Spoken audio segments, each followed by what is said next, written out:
All right. Good evening, ladies and gentlemen. This is our community's house. We're all guests in it here to serve our community. My name is Mike Little, Mayor of the District of North Vancouver, and so the pleasure falls to me to welcome you all to this public hearing. Public hearings are a quasi-judicial setting handed down to us from the provincial government and legislation, and so I have a bit of a formal script to go through at the start of the meeting to start us off. And so here we go. Once again, you're here for the 100 Amherst Avenue zoning bylaw amendment. As you know, a public hearing on this matter has been held and closed on February 24th and 25th this year. Since abandoning bylaw 8778 at first reading on April 13th, Council has reconsidered the matter pursuant to Section 131 of the Community Charter and subsequently gave second reading to the bylaw on May 25th. As such, Council has opened a new opportunity for public input as part of this process. All the input received verbally and in writing for the previous public hearing is part of the public record. It's not necessary to repeat comments that were made at the first public hearing. This public hearing is being convened pursuant to Section 464 of the Local Government Act and is being held in a hybrid meeting format, meaning there's a combination of in-person and electronic participation by some or all members of the council or by staff and the public. The hearing is being streamed live over the internet and recorded in accordance with the Freedom of Information and Protection of Privacy Act. Public participation in this hearing is being accommodated by speakers having signed up in advance, as stated in the notice of public hearing, as well as observers being provided Zoom meeting information on the DNV website and in the notice of public hearing. Written submissions will be received by the corporate officer on behalf of and shared with council at any time up to the time the hearing is closed. These may be submitted to input@dnv.org. Therefore, in this manner, all persons will be afforded a reasonable opportunity to be heard and to present written submissions. The chair has established the following rules for this public hearing. 1. Following the staff and applicant presentations, we will go through the established speakers list. At the end of the speakers list, the chair may call for any other speakers not on the speakers list. Speakers will have 5 minutes to address council for a first time and are asked to begin their remarks to council by stating their name. 3, after everyone who wishes to speak is spoken once, speakers will then be allowed one additional 5-minute opportunity. 4, any additional presentations will only be allowed at the discretion of the chair. Speakers are reminded to not repeat information from their previous presentations and to ensure all comments remain focused on the bylaw under consideration this evening. 5, if a written submission has been provided, there is no need to read it as it will have already been seen by council. Speakers may summarize or briefly reiterate the highlights of the submission. 6, all members of the audience are asked to be respectful of one another as diverse opinions are expressed. Council wishes to hear everyone's views in an open and impartial forum. Some important notes about public hearings. 1, council is here to listen to the public, not to debate the merits of the bylaw. Council may ask clarifying questions. 2, the corporate officer has a binder containing documents and submissions related to the bylaw, which council has received and which you are welcome to review. This is available on the table next to the door and online at dnv.org/agenda. 3, everyone at the hearing will be provided an opportunity to speak. If necessary, we will continue on a second night or a third. 4, at the conclusion of the public input, council may request further information from staff, which may or may not require an extension of the hearing, or council may close the hearing, after which council should not receive further new information from the public. At this point, I'm going to refer the matter over to the corporate officer to read the bylaw into the record. Thank you. The purpose of bylaw, District of North Vancouver rezoning bylaw 1462, bylaw 8778.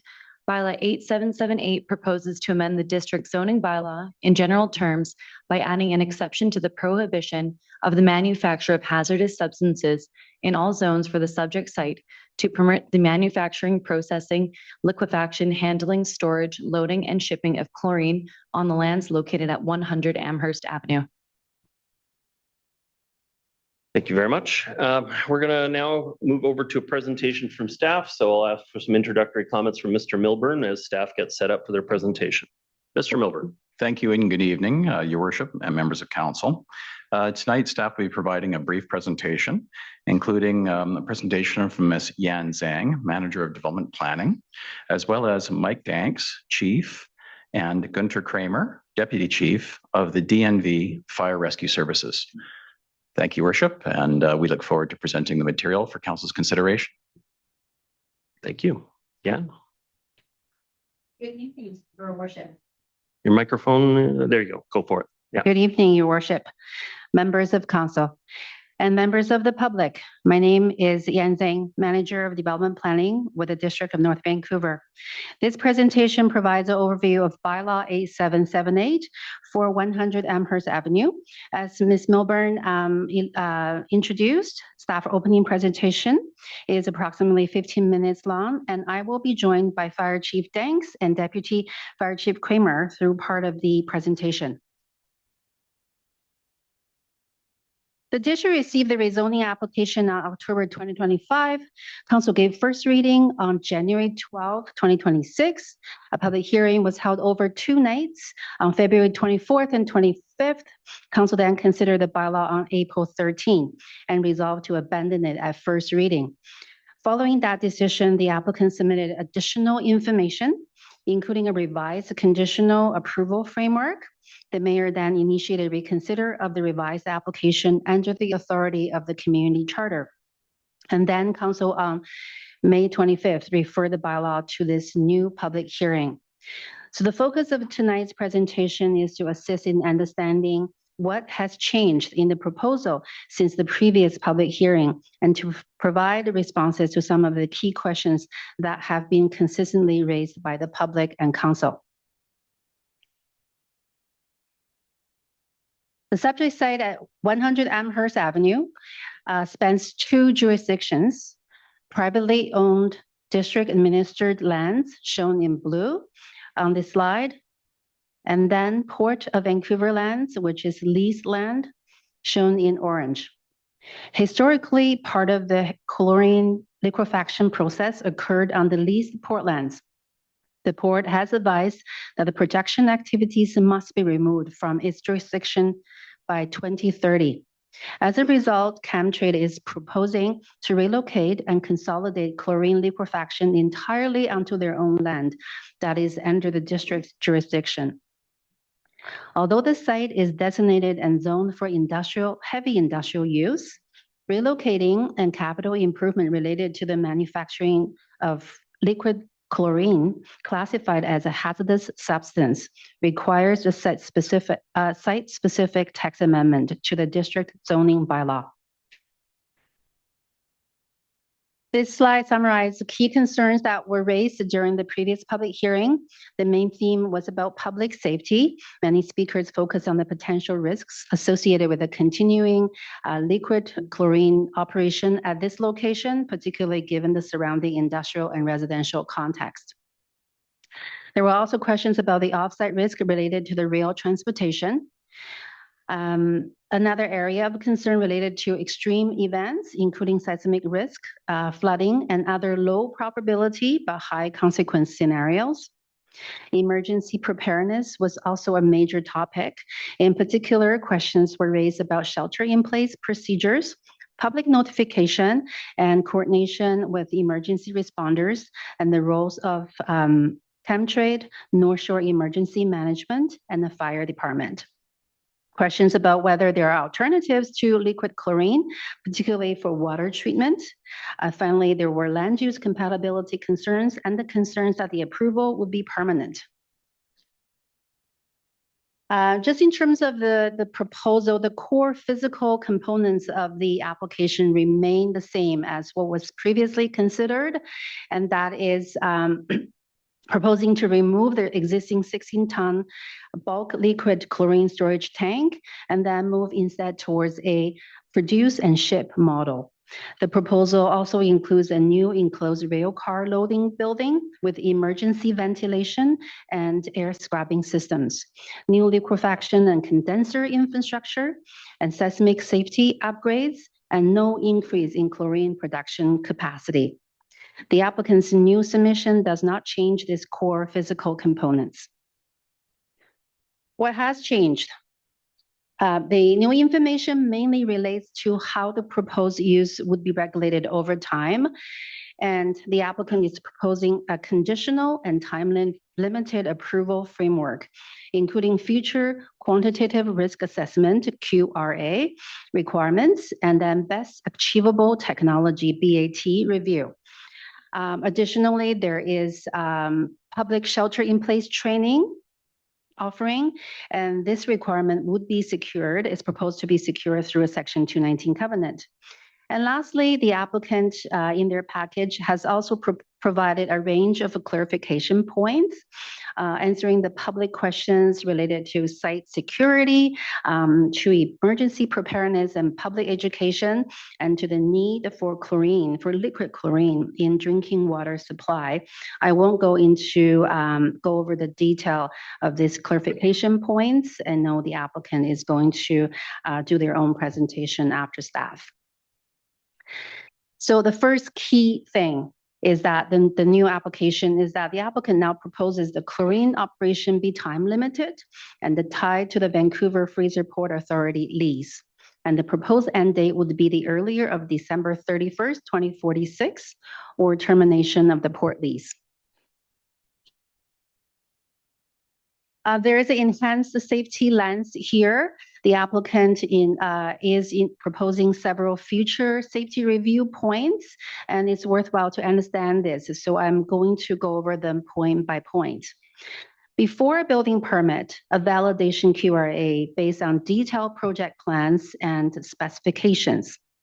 Following construction and before occupancy or final inspection, a baseline QRA is proposed, and that baseline would then serve as the reference point for future compliance reviews. The applicant also proposed additional QRA reviews at year 8 and year 10 after the baseline assessment, and that those assessments must show that the safety level is consistent with the baseline QRA. As well as the independent best achievable technology review approximately 15 years after the bylaw approval. The applicant also proposes that the chlorine operation would cease if the required 10-year QRA is not provided within the time frame established in the covenant. And lastly, the applicant also proposes to provide a security vulnerability assessment prepared by independent qualified professional on a confidential basis. This slide shows the applicant desired indicative timeline. The timeline begins with the bylaw consideration and covenant registration in 2026, safety upgrades and baseline QRA around the end of 2030. And future QRA reviews would occur 2038 and 2040, and followed by independent BAT review around 2041, with the end date around 2046.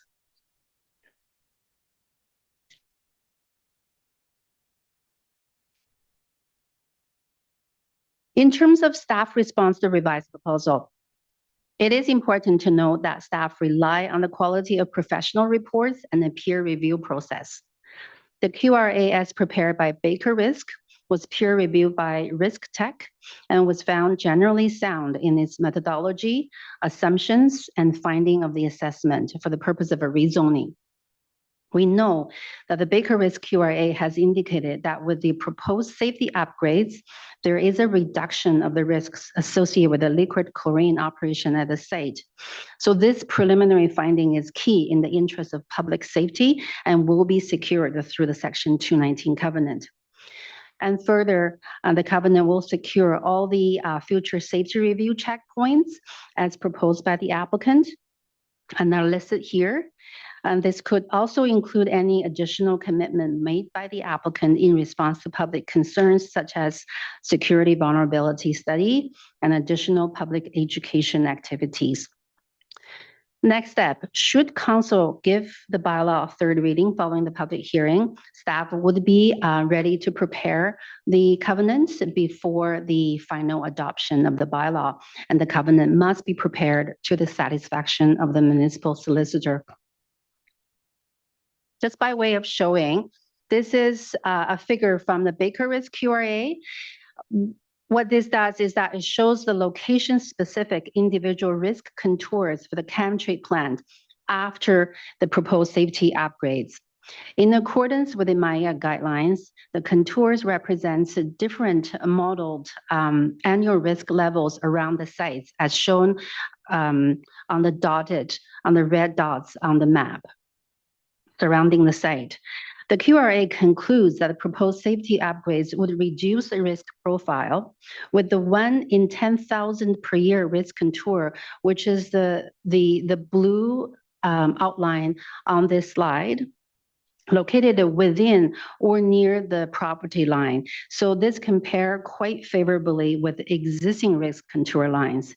So as you can see on the slide, the QRA has indicated that this is based on preliminary proposal at this point. It's pending detailed design.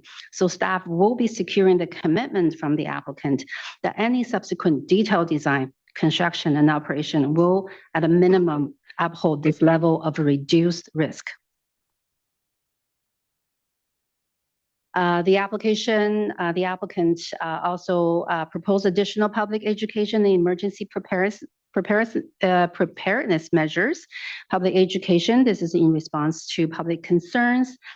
The applicant described in their package as a four-pronged approach, includes education brochure, annual shelter-in-place training, and the use of the community advisory panel train-the-trainer workshops, and lastly, emergency response and preparedness training for the Tsleil-Waututh Nation, potentially in partnership with DMV Fire and CLORAP team members.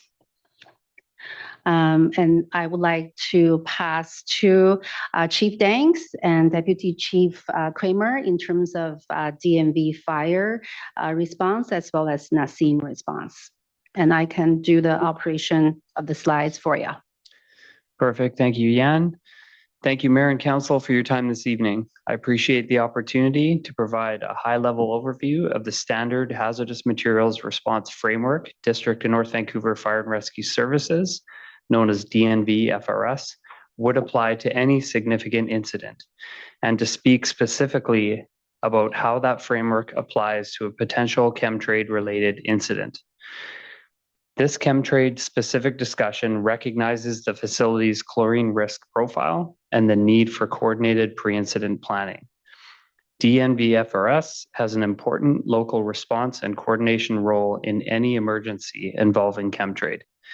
DNV-FRS responsibilities would focus on life safety, initial incident assessment, scene control, evacuation or shelter-in-place support, public safety coordination, and integration with North Shore Emergency Management, known as Nassim, North Van City Fire Department, RCMP, BC Emergency Health Services, and the Canadian Transport Emergency Centre, known as CANUTEC, and the Chlorine Emergency Plan, known as CLORAP, and other specialized agencies. Chemtrade remains responsible for its facility operations, internal emergency response plan, technical product information, containment actions, employee safety, and activation of specialized industry resources such as plume modeling. Council should note that DNV-FRS no longer maintains a technician or operations level hazardous material response capability. The current DNVF's role is defined as awareness, which is defensive and coordination based. This includes hazard recognition, isolation, exposure protection, water cooling where appropriate, and requesting specialized responders such as Nucor Environmental Solutions for offensive hazardous materials actions, such as leak control, product transfer, plugging, patching, or entry into contaminated areas. Next slide. Given the potential consequences of a chlorine release and the proximity of surrounding industrial and residential areas, ongoing coordination and preparedness should remain a priority. While a major offsite release is considered a rare event, its consequences could be significant and will quickly exceed available fire department and municipal resources. In that circumstance, early activation of the Emergency Operations Center, the EOC, coordinated public notification, and engagement of external specialized resources would be required. This reinforces the need for preparedness that extends beyond operational response to include public awareness, education, clear pre-incident communication with residents, businesses, and neighboring industrial operators. Key actions include keeping emergency plans current, confirming public notification and shelter-in-place procedures, continued joint training and exercises, considering neighboring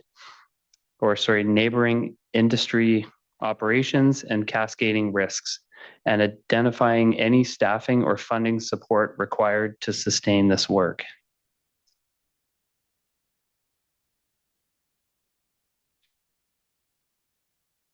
Okay, I'll be talking about the touch points that we had with Chemtrade over the years since 2021 with the District of North Vancouver Fire Department.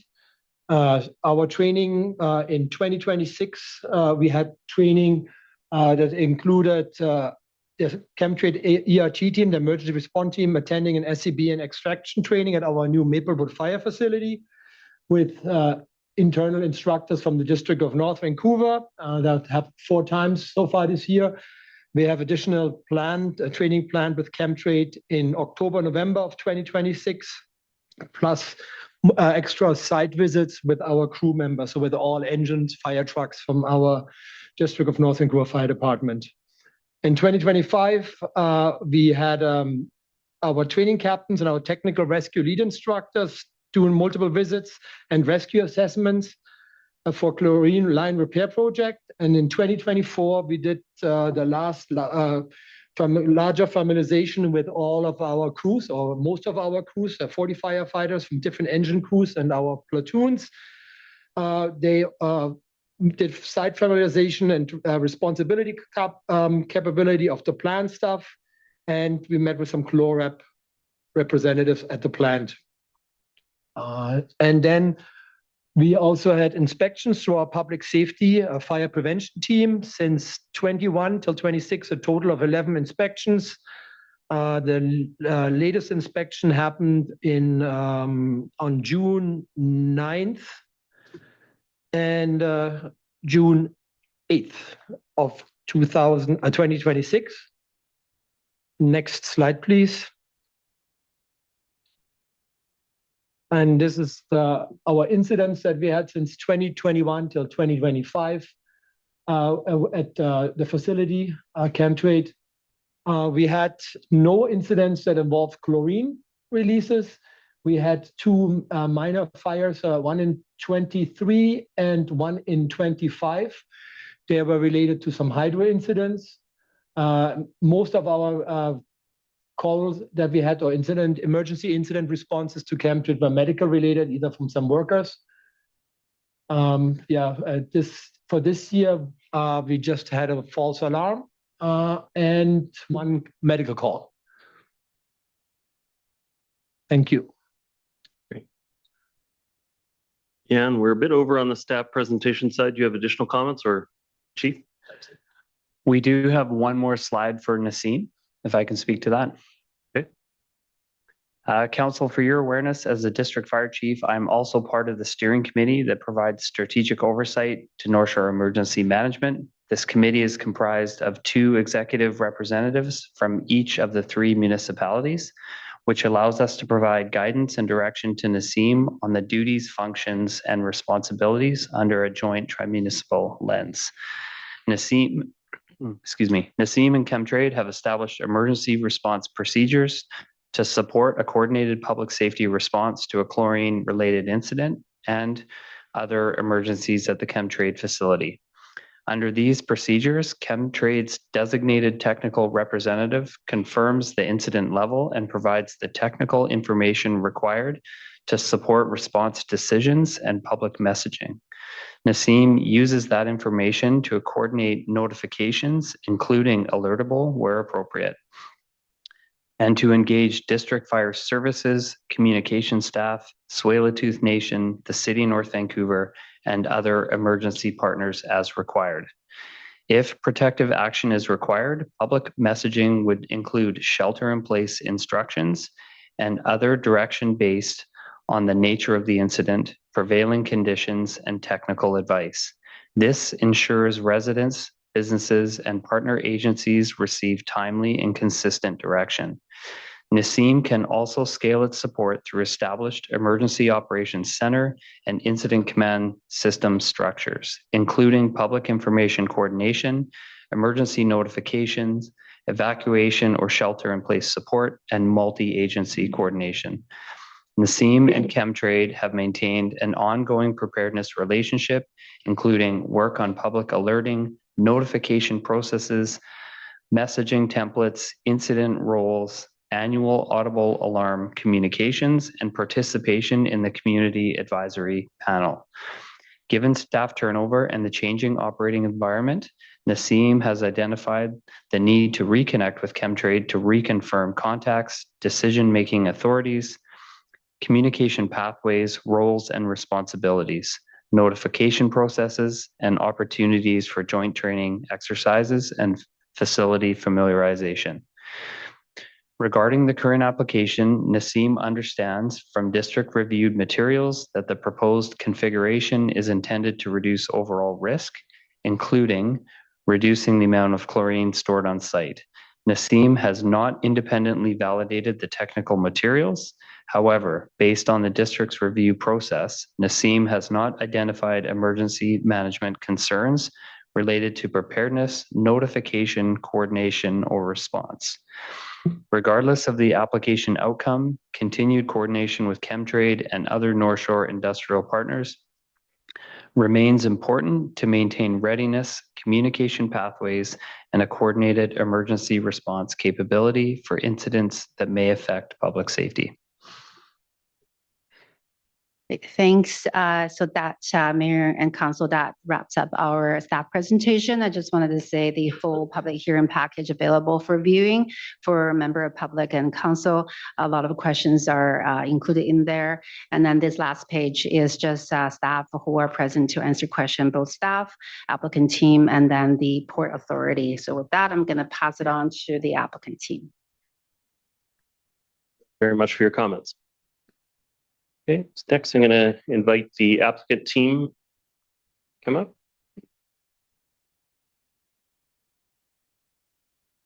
Thank you. Blow it up bigger here. Yeah. Slideshow, yeah.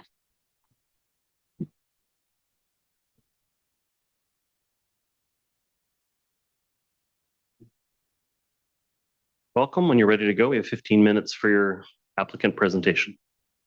Thank you, Mayor and Council. I'm Alan Robinson, the Group Vice President for Chemtrade.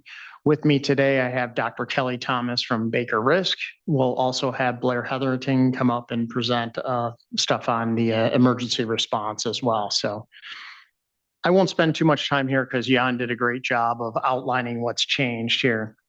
What I will say is nothing has changed on the safety upgrades that we have proposed. All those stay well intact. The only changes are really to perpetuity, some oversight, as well as training and preparedness and the best achievable technology clauses. So, but Jan went through those in great detail, so I'm not going to spend a lot of time there. Let's come back to a brief summary of where we were throughout the different hearings and all the information that's been submitted to you all. We've operated here safely for almost 70 years. You know, you've got two expert companies who've done QRAs, peer reviews, who have said there's a significant upgrade to safety of this facility based on what we had proposed.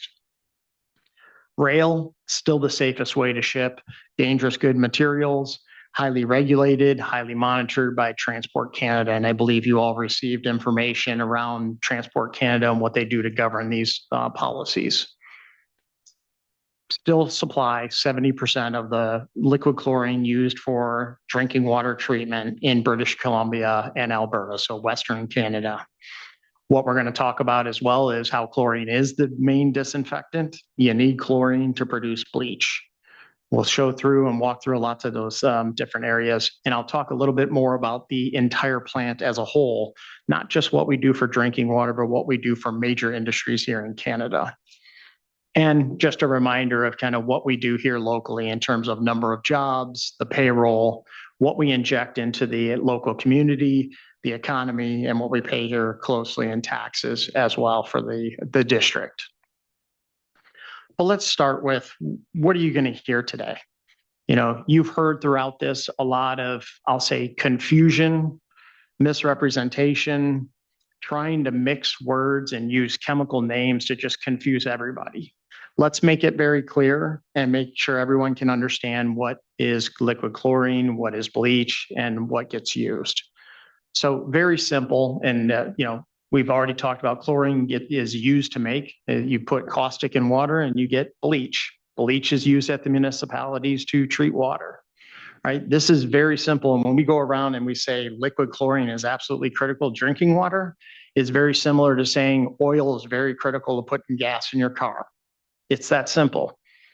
Maybe you don't put oil in the car, but without oil, you don't get gas. Very simply put, that's how chlorine works with bleach as well. Now, you'll also hear that we've changed our story and we said bleach wasn't ever used and chlorine was the only thing that was used.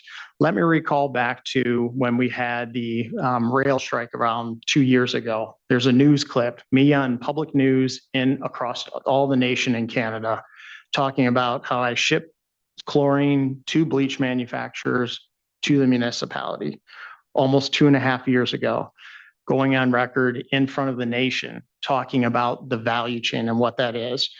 There's been no change from that. We haven't misled you. We've talked about how bleach uses at the municipality and we use our liquid chlorine to help make the bleach. We've shared different diagrams throughout all of our public sessions. Many of you have seen these. We've seen them in public meetings. We've seen them at the community days. We show chlorine goes to a bleach plant to a municipality. We also show chlorine goes directly to a municipality.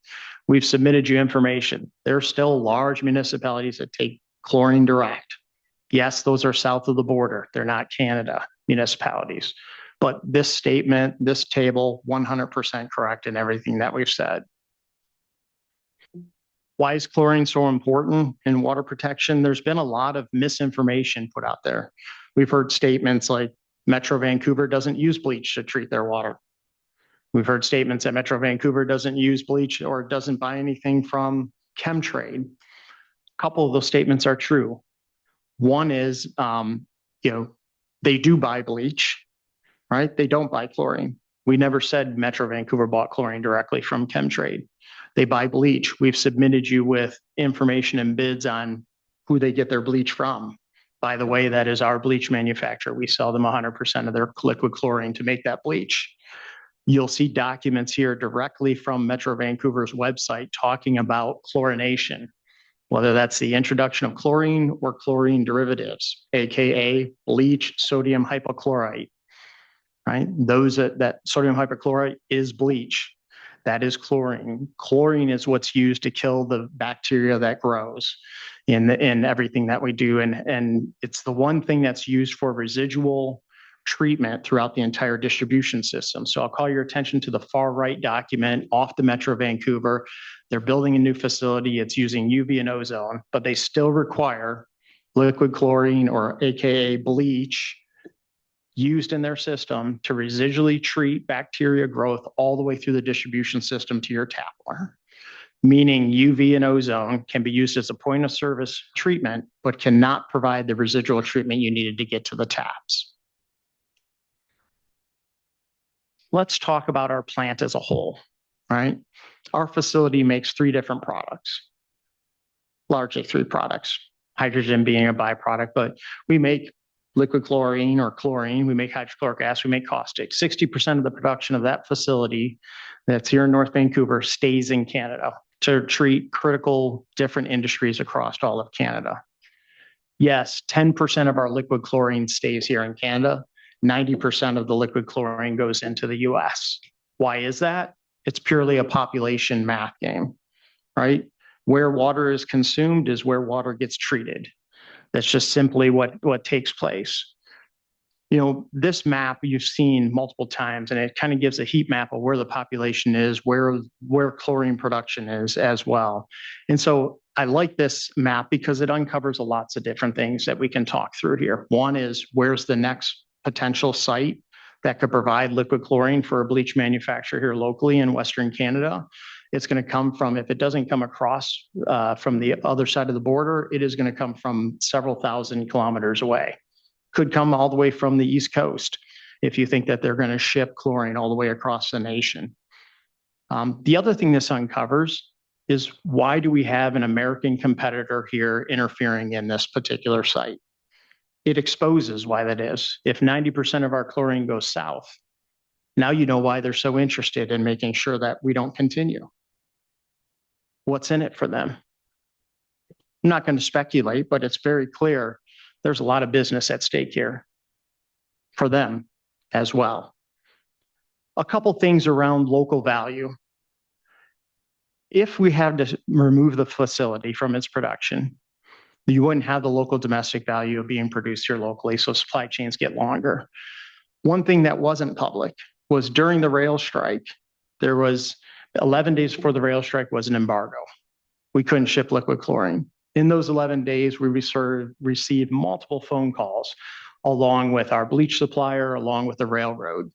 Those phone calls coming from Metro Vancouver to make sure they don't have any issue getting chlorine for bleach production. So what took place? 2 emergency rail cars broke the embargo and were shipped to make sure that Metro Vancouver had drinking water safety protected, and that the bleach manufacturer had enough inventory on hand that we would never see a boil water mandate. That's the value of a local domestic supplied material. And I ask, how does that happen if we're not here? Let's understand the rest of the facility. We mentioned we make caustic and we make hydrochloric. You'll hear from several different players in the industry, consumers, et cetera, of these different products, but it goes to major materials, major industries out there. So pulp and paper, about 90% of our caustic soda stays here. Alternatives, most of it right now, half of it comes from Asia, the other half really supplied by us. Hydrochloric used in water treatment, mining, oil and gas, majority of what we make stays here. If we had to close the facility, what are the alternatives? It could come from investments here in Canada, but if they invest, it's going to pull from their chlorine supply capabilities, or it comes likely from the US. I'm going to turn it over to Dr. Thomas here and let him go through the QRA curves. Howdy, I'm Kelly Thomas with Baker Risk. I serve as a vice president there, as well as running one of the technical sections. We were a company that performed the QRA, and I had some involvement in that.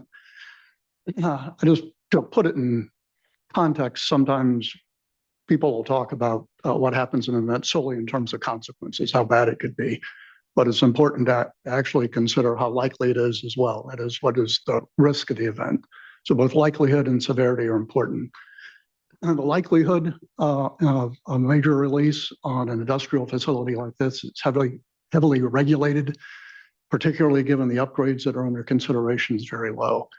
The calculations that we did showed that at the intersection of Spicer Road and Amherst, some kind of at the border of the where you have population, was 0.0001% chance of fatality. Now that assumes that a person's there and doesn't evacuate. A release occurs and they stay there. They don't go inside, they don't get in their car, they don't walk away, they stay there. So in terms of actual risk, that's probably a bit of an overstatement. Most people, myself included, would move. To put that number in perspective, if you take the number of fatalities of motor vehicle accidents in Canada and divide by the Canadian population, it's about 40 times higher. Food poisoning in Canada, about 6 times higher risk, similar to an aircraft accident. So in terms of risk, it's important to remember the frequency as well as potential consequences. And in terms of liquid chlorine shipment by rail, we're not aware of any fatalities that have taken place in Canada, including the Mississauga event. We did the updated QRA accounting for the proposed design that was subject to peer review by RISTech. We're both qualified to perform these. We've performed thousands of facility siting studies. We help write the books for the Center for Chemical Process Safety, as well as participated on the American Petroleum Institute siting guidelines. Considered releases due to a range of causes using industry standard data. that included rail car releases as hazard scenarios, both during loading and enclosure and out in the rail yard. As far as seismic events, the facility is to be built to the British Columbia Building Code, so that would protect against a 1 in 2,500 year seismic event. The standard release data that we use does account for natural phenomena hazards in terms of the historical record of releases. We did include the loaded rail cars in the QRA at the direction of Chemtrade. That's a little unusual. Normally, we don't account for things out in a rail yard because the frequency of releases from cars just sitting in a rail yard is very low. We did at their direction. We included that. We did not look at rail cars under transit, and that's under the jurisdiction of Transport Canada. We didn't look at what happens after, after it leaves the site. Thank you.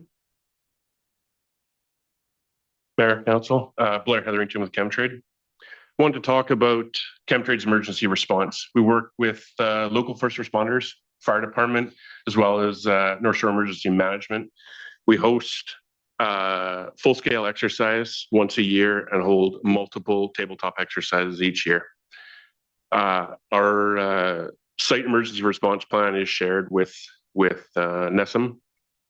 And if an incident occurred, we would immediately notify NESM and first responders through 911 and activate the alertable system to ensure area residents receive timely information on how to properly respond.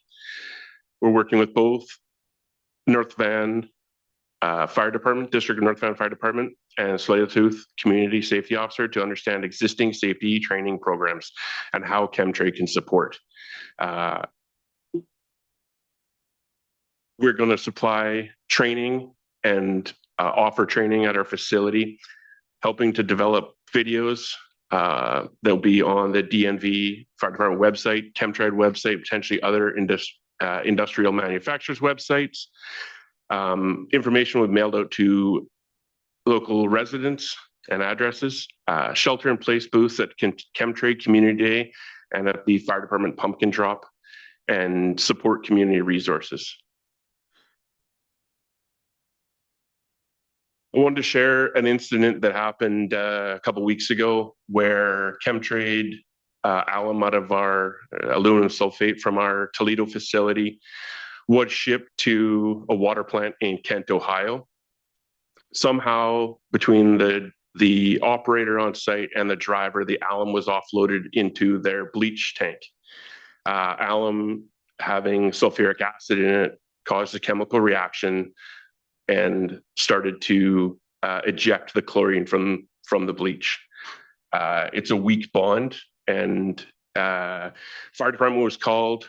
2 operators and the truck driver were shipped to the hospital. All 3 of them were released. Sorry, I'll be quick. Released that night. There was a half-mile shelter in place and a quarter-mile evacuation around the facility. I happened to be on call and received the call from the fire department and supported them with information. I'm part of our CLOREP team, 8-man team out of North Vancouver here, and we walked the fire department through the safety processes and how to manage exposure. And we also called in our emergency response contractor to facilitate the cleanup of the mess. I know there's a ton of information, but I do need you to draw it to a close. So if you could do that, please. Right. And we'll be quick here. So you'll hear that we can continue to run this, and our bankers are saying that we'll be able to continue to run. They've provided a range of $0 to $225 million of impact. That's a huge range. And so, coming from analysts who have never run a facility, they're not Chemtrade numbers by any means. So I would say that it's quite the stretch. I use an analogy of that's like saying it's going to be somewhere between 0 degrees tomorrow and 30 degrees Celsius. It's a broad range. Let's go to the next slide. So the last thing I'll end on is just what do we hear from the public? We were once asked, what do we hear from the public and why don't we hear more? And I'll say most of what you've heard in these sessions hasn't been from the public. It's been from other folks that have been arranged to be here. But this is what North Shore News has from over 2,000 people, 2,200 people talking about what do they think in terms of supporting Chemtrade. And so what you see is greater than 60% support Chemtrade staying open here. So as well as some of the letters of support. So I'll end there with thank you very much. And we look forward to hearing your responses and your questions. Thank you for your presentation. Okay, at this point, we're going to go to the public speakers list. And what I'd like to do is just time-wise, we're going to go through the public speakers list until about 9:30, and then I'm going to take a short break. We'll give everybody a chance to stretch their legs and such, and the washrooms are across the hall. That's a time where we're also going to check in with some of the council clarifying questions that have accrued up until that point. So expect that at about 9:30, there will be a little bit of a change of pace while we go through some questions and get some responses, and then we'll return to the public speakers list after we've concluded that. But we do have, as you can see here, at least 29 speakers who intend to speak tonight, and so we're going to take our time and go through them properly. First speaker I have is George McKay. Or McKay. Mr. Mayor, may I quickly add something to what you just said? I'm just wanting the audience to know that because this is a long session, I will occasionally have to get up and walk around. Of course, Councillor. And that goes to everybody. As long as you're not disruptive, have a stretch, have a walk, get a little bit of a water drink and stuff like this. It's a long time. And so it's going to happen. And Councillor Ma also wanted protection that he's not checking soccer scores if he's on his phone. He's probably intently listening and responding with questions. But John, please, or George, please. Covered you there, Herman. No problem. Welcome. When you're comfortable, you have 5 minutes to address the hearing. Thank you, Mayor. Thank you, Council. It's nice to see you again. I'm George McKay. I live at 2728 Dollarton Highway, which is around 2 kilometers from Chemtrade, formerly Hooker Chemical Plant, at around the same elevation as far as sea level. Our family's been in our home since 1976, so we're long-term people in the community. In fact, in the mid through late 1980s, my parents were very active working with the council back then, helping lead a petition that ultimately set up parameters around Hooker Chemicals and, as I understood it, a plan for this facility to no longer be there. So from my perspective, we're well past that date that was set in motion, even back in the 80s. And in fact, I was very surprised to hear earlier this year that there was a public hearing considering the matter of this plant continuing at this location, because I thought it had already been a long settled matter. So you all would know more about that than me, but that's where we're at. So I'm here to really try to emphasize, along with other members in the community, that we're again voicing our opposition to having this facility continue here for the long term. I don't think it's a compatible use. In fact, it's disappointing, having attended the last public hearing. I wasn't aware that one could go through that process and the vote could happen, and then here we are again. So I'm sure you have your reasons. Perhaps there's more reasons that have been stated publicly. I don't know, but from a community point of view, just want to try to drive home the point that we don't want it here. And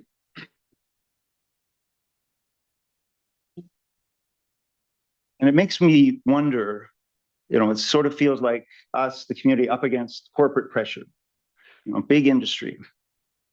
I don't know why I understand why we need chlorine, but why do we have to have it here? I really am not sold on why it has to be here. This is a beautiful piece of land. The federal government don't want this facility on their land, pushing it onto our property. To me, when I look at that land, it could be another Lonsdale Key. It could be Granville Island. Instead, we have a chemical plant. So I don't think this is where the district is at or where it should be going, in my personal opinion. Could be, other than that mention, it could be office, it could be hotel, it could be so many other uses. We have the town center plan, so the Maplewood town plan, which I very much support. I see that as completely incompatible with the continued use of this site as a chemical plant. It doesn't make any sense. I think if anybody were to just parachute into the situation, they would ask themselves, why are you doing this urban planning so close to a chemical plant, right? So Chemtrade has said it is one of the largest producers of chlorine in North America. In fact, it was quite educational to see that. It was confirmed, as was stated last time around, that 90% of the production goes to the US, which wasn't told publicly until, in fact, concerned people had raised that last time. So now that's been put into the public record. So that's good to know. And there was some information given today about why chlorine is more important than bleach. I'm early in the session tonight, but I'd be very interested to hear, not just from Chemtrade. I'd like to hear from who are the people that are relying on Chemtrade for our drinking water. Chemtrade saying it's so important for the drinking water, but who are the end users in British Columbia in particular that are really relying on Chemtrade's product? If they're not here tonight, then I really think we have to put into question what everything Chemtrade's saying. And also, I was disappointed to see that in the gentleman's assessment that rail cars transported throughout Greater Vancouver are out of scope for that person's study. I mean, that's one of the primary risks, I think. In fact, as I understand it, Burnaby and some of the other municipalities are much more against Chemtrade continuing at this location than even the district is. So I don't understand why that's not being evaluated. Federal government seems to want, as I understood from the last session, the district to accommodate this use on this land. If the feds are so keen for that, are they putting money into it, right? Are they going to compensate us? I don't think money is the right solution here, but if we're having to take such a noxious use and doubling down on our property, they should be anting up and giving us some money to not only protect us, but to just to benefit the district, because I don't think it's a win-win for us. I think we're just taking on somebody else's problem.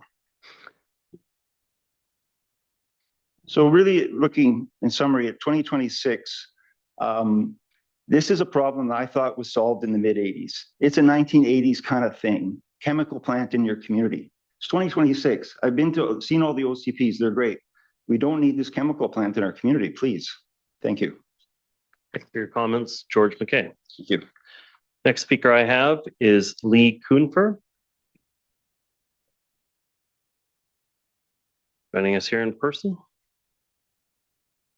And if anyone is checking soccer scores, I'm okay with that. Welcome. When you're comfortable, you have 5 minutes to address the hearing. Okay, let's go. Your Worship, Councillor, members of the public, my name is Lee Kuhnfer, and I'm the CEO of the BC Water and Waste Association. We are the association that represents every man and woman in what we call the who are professional workers in the water sector. That goes from local utility managers to operators, cross-connection control technicians, backflow testers, consulting and construction engineers. Essentially, the membership of BCWWA are the men and women that ensure our mission statement, which is to provide safe and healthy drinking water to the folks of British Columbia and the Yukon. We are not here because we have a vested interest in the proponent. We are not here because we want to see council not exercise their fiduciary responsibility and to clearly look at the question that we're being asked here today.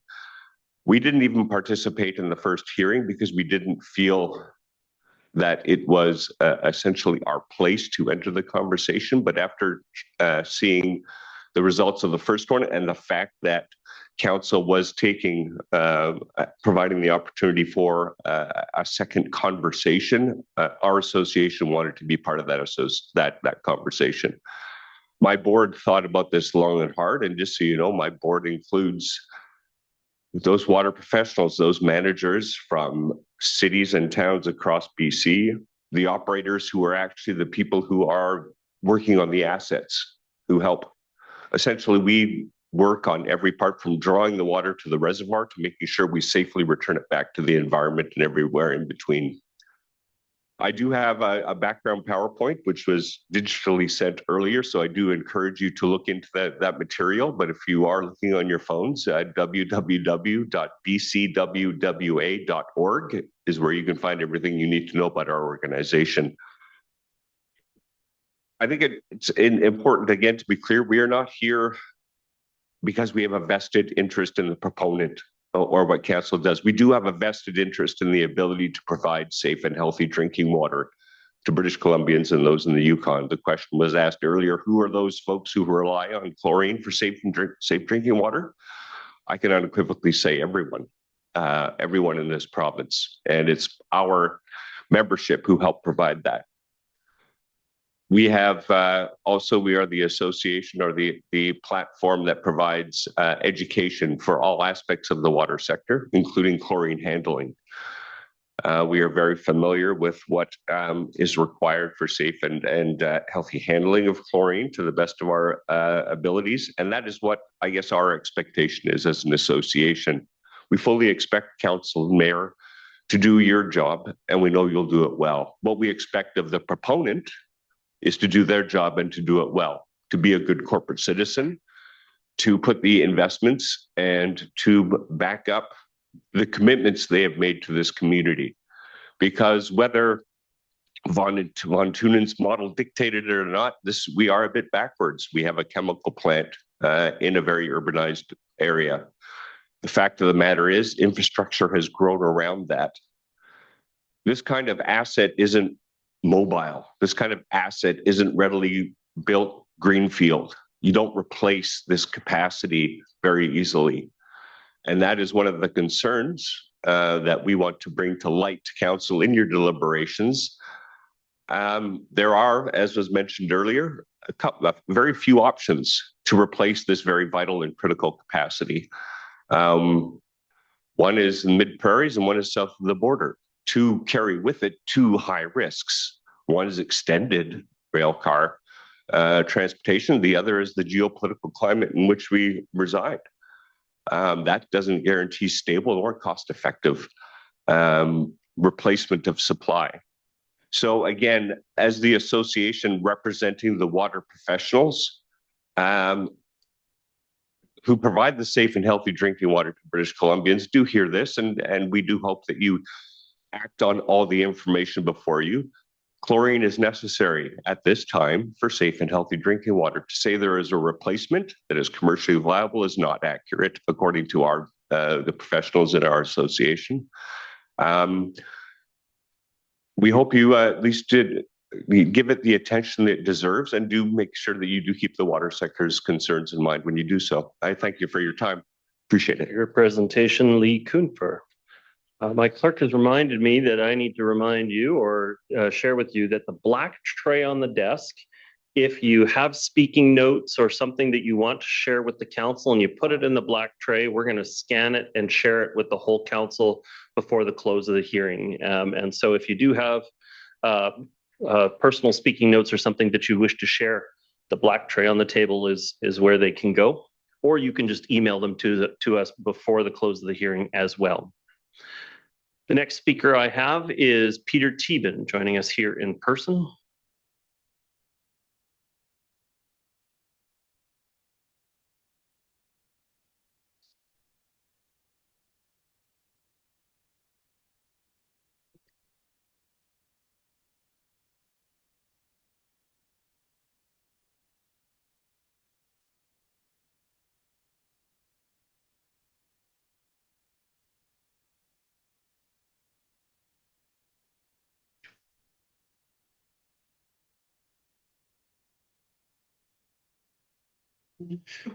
Apologies for taking so long. I'm 6 weeks from knee replacement. Quite all right. I'd say when you're comfortable, proceed, but I know you haven't been comfortable with your knee for some time, Peter. I drove today for the first time. Okay. Which was a feat. I had just pulling up a PowerPoint here.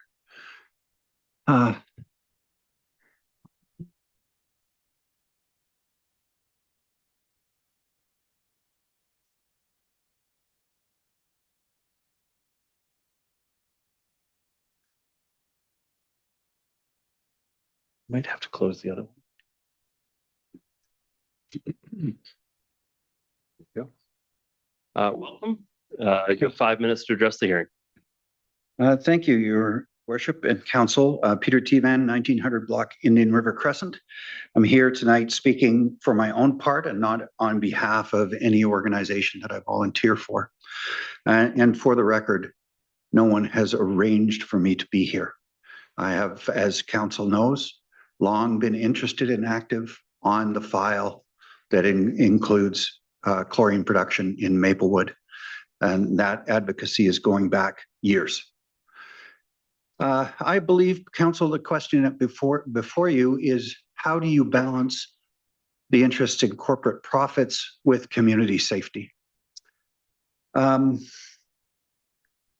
Council, throughout this process, the applicant, I believe, has been playing a very dangerous game. It's a game of tactics, and it involves putting forward a set of narratives to try to manipulate you into making the decision they desire. The decision they desire is maximum profit for them and maximum risks and costs for the citizens of the District of North Vancouver. And those narratives have been, as I've got on the screen, that their liquid chlorine is essential to drinking water safety in Canada, that their qualitative risk assessment represents a worst case scenario of the risks of producing, storing, and shipping liquid chlorine from inside the District of North Vancouver, that they are substantially reducing the amount of liquid chlorine being stored on site, that Port Metro Vancouver isn't worried about liquid chlorine on their property. They simply want their lands used for importing and exporting, that the rail cars, each filled with 80 metric tons of deadly liquid chlorine, are not your jurisdiction and they don't count. And finally, that this question is all or nothing, and you are either voting with the applicant or you're voting against workers' jobs. All of these narratives are false. I sent you an email on Saturday about this subject. Chemtrade's story has changed multiple times. They now acknowledge that it's bleach that is used, or at least they did, until they then turned around and put out their June 2nd community newsletter, which then turned back to chlorine is essential to water treatment. We asked about this at the public hearing. Sorry, this is point 2.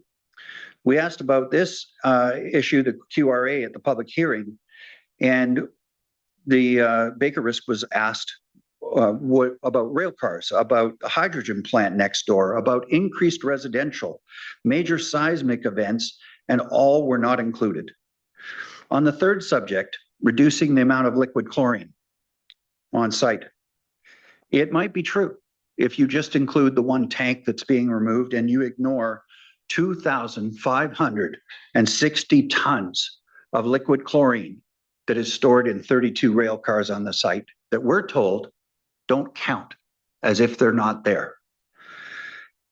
The fourth one, the Port Metro Vancouver. Well, we finally have an answer on this.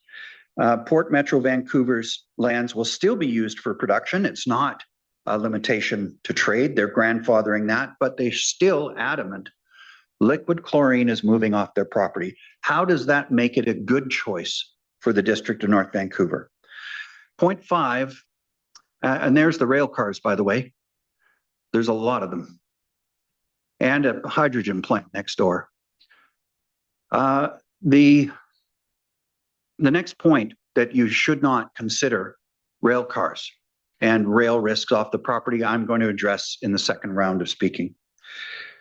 The last one, that this is an all or nothing question, that you either vote to allow them to produce liquid chlorine in the district or all those jobs go away. That is a tactic, pure and simple. There is a safer path forward, but Chemtrade rejects it because it will shave profits. And I know you've been sent multiple analysts' reports of they will still be profitable, they'll still be viable. Some estimates, most of the estimates I saw, 100 million a year in profits out of the site, but it's going to shave a bit.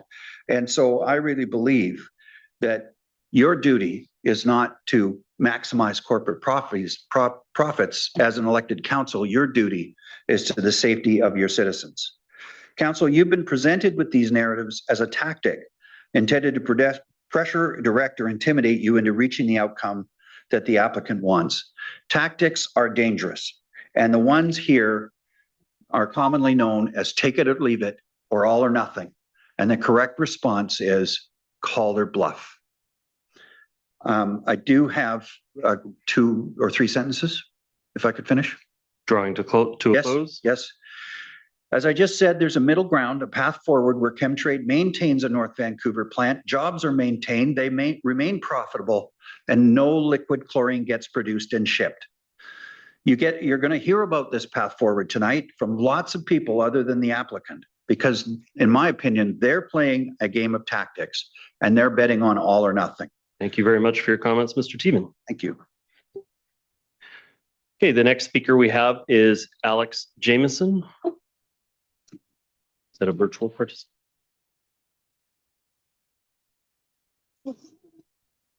Joining us here in person.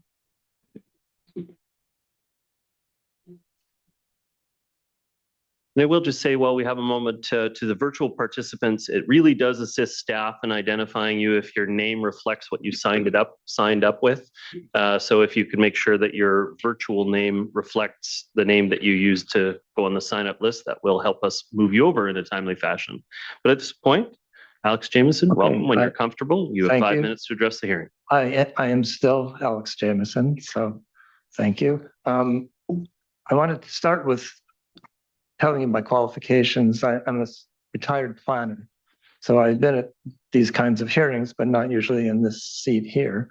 I got my degree in architecture at UBC, and I became a planner in the Fraser Valley. So I've seen what happens in the Fraser Valley, and I was in Richmond for 29 years, and a lot of things changed there, including industry and things that we're talking about tonight. So that's my qualifications. And I also want to mention that since 1957, when this plant was first built, a lot of things have changed in the Fraser Valley. The population changed from 700,000 to 3.2 million. And a lot of things changed right here too in North Van. That's a lot of that growth occurred here. So I want to move on to, I want to approach this as if I were working, as if I was a planner and I'm being rational, even though I live here. So one of the things I wanted to look for was what's a reasonable separation distance from a chemical plant to habitable areas. And I looked through the literature, I looked at the 3 main determinants, and it's not simple. There's a very complicated calculation to figure that out.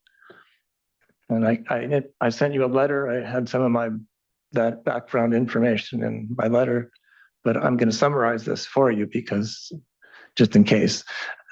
So having gone through all that, the bottom line is if you want to make sure that you take care of the worst case scenario, the worst case scenario, the distance is kilometers. It's not, you can't measure it in meters. It's a big buffer. So when you draw the planning map, that's how it works. So in 1986, I understand the district made this a legal non-conforming use by removing chlorine from their production on that site. It's currently legal, but it's just tolerated. So when you make your upgrades, which we've been hearing about, you need a rezoning to do that. And I understand the reason for that. But my conclusion as a planner would be that this should not be where it is. People knew that, and they haven't been able to deal with it. They haven't acted on it. So I have a couple of minutes left. I just personally, I'm speaking now as a resident, as someone who lives here, who has people I love here. And next door you have Maplewood. When I started as a planner, my goal was to design with nature. So anything I did, I wanted to be cognizant of myself as a part of nature, and all of us are part of nature. So I don't want to see people die. I don't want to see the environment that's all around us destroyed by a chlorine spill. And I understand it's unlikely, but you as councillors have the opportunity to make this right. And the provincial government has no business telling you what to do. I saw the letters. I'm appalled by that. You guys have to make the decision. And nobody else can tell you. We've got all this information, but I urge you to design with nature, to think of nature and the humans that are part of it, and not about just the economics and the loss of chlorine. Thank you very much for your comments, Alex Jameson. The next speaker I have is Sam Amin.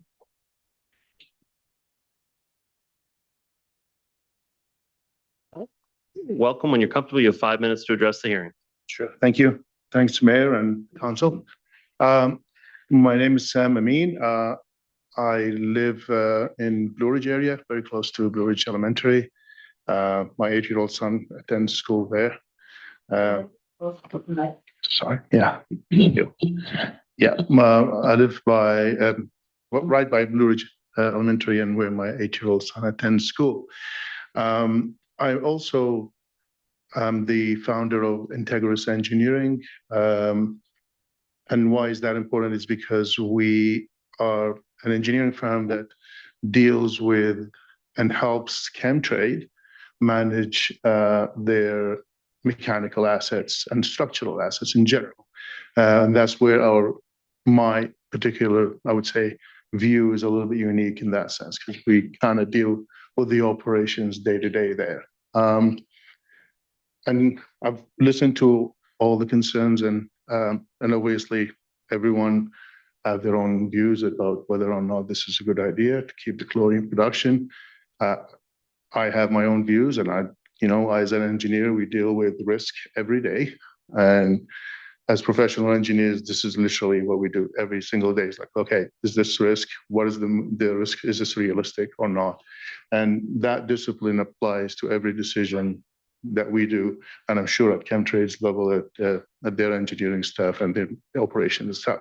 Now, what I really wanted to share here is as a team, our experience dealing with Chemtrade's teams, engineering, operations, and maintenance. I would say, quite comfortable with how proactive they have been in terms of addressing any reliability and safety measures and when it comes to their equipment. We just kind of put in a note on mechanical and structural integrity, and basically what it is preventative maintenance. Basically, when you run a facility, you run, there's a lot of tanks, pressure vessels, pressure piping. I know a bit boring and technical, but all these things have to operate, and they have to operate safely and reliably, but safely first. What I wanted to kind of share is basically that the way everyone I dealt with at Chemtrade was always based on, is this safe? Is this something we can deal with? Is there any concerns? We also help Chemtrade with interacting with the Technical Safety BC in the sense of supporting them and interacting with the different personnel at Technical Safety BC. And Technical Safety BC is the regulatory authority that makes sure that every facility in BC is running safely and making sure that they do all the testing and all the maintenance work and repair works. And I'm kind of going to circling back to where I started, which is I feel comfortable. My family lives in that neighborhood. I don't have that kind of panic and about risk about chlorine being a catastrophic event any more than there are things that may happen sometimes that can this happen? Yeah, it is. Could be, but how likely is this that really happen? I would say, well, we have a facility that's been operating for 70+ years, and we didn't have any fatal or hopefully that will continue, any incidents. And as an engineer, as I said, I chose to live in that neighborhood. We moved there in 2019, and I don't have any concerns about that. So as a resident, but also as someone who deals with Chemtrade directly, I feel that it's important to share also that insight that, no, I can tell you that, yes, it's a business. Of course, they want to save money where they can. Anything that was related to safety, I never seen any reluctance to deal with that immediately, if there was such a thing. Yeah, there's small incidents that happen here and there, but none of them is, let's say, significant that would cause anything. It's just like literally any other facility anywhere in BC will have a similar kind of incidents and similar kind of issues, and they deal with them. So that's what I wanted to share, and thank you so much. Thank you for your comments, Sam Amin. The next speaker I have is Colin Armstrong joining us here in person.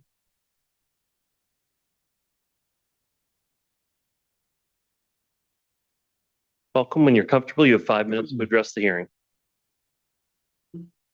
Thank you. Just take a moment to bring up a presentation here.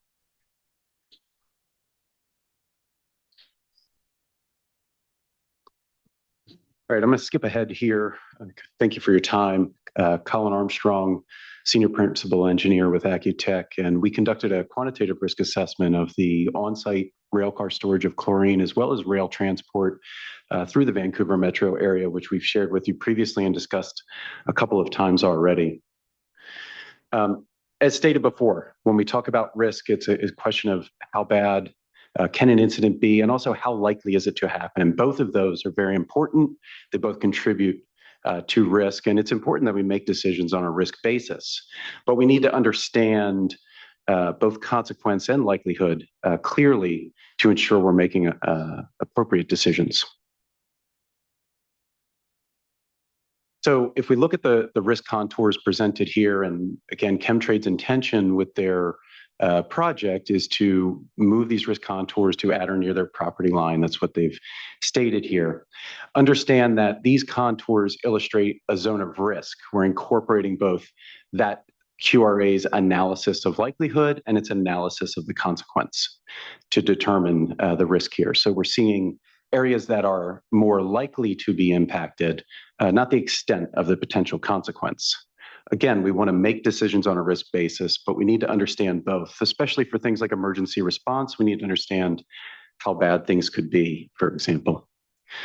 Chemtrade's QRA, interestingly, because we heard before that rail cars aren't that risky, lists the on-site stored rail car release scenario as the #1 item in the list of the highest far-field risk drivers.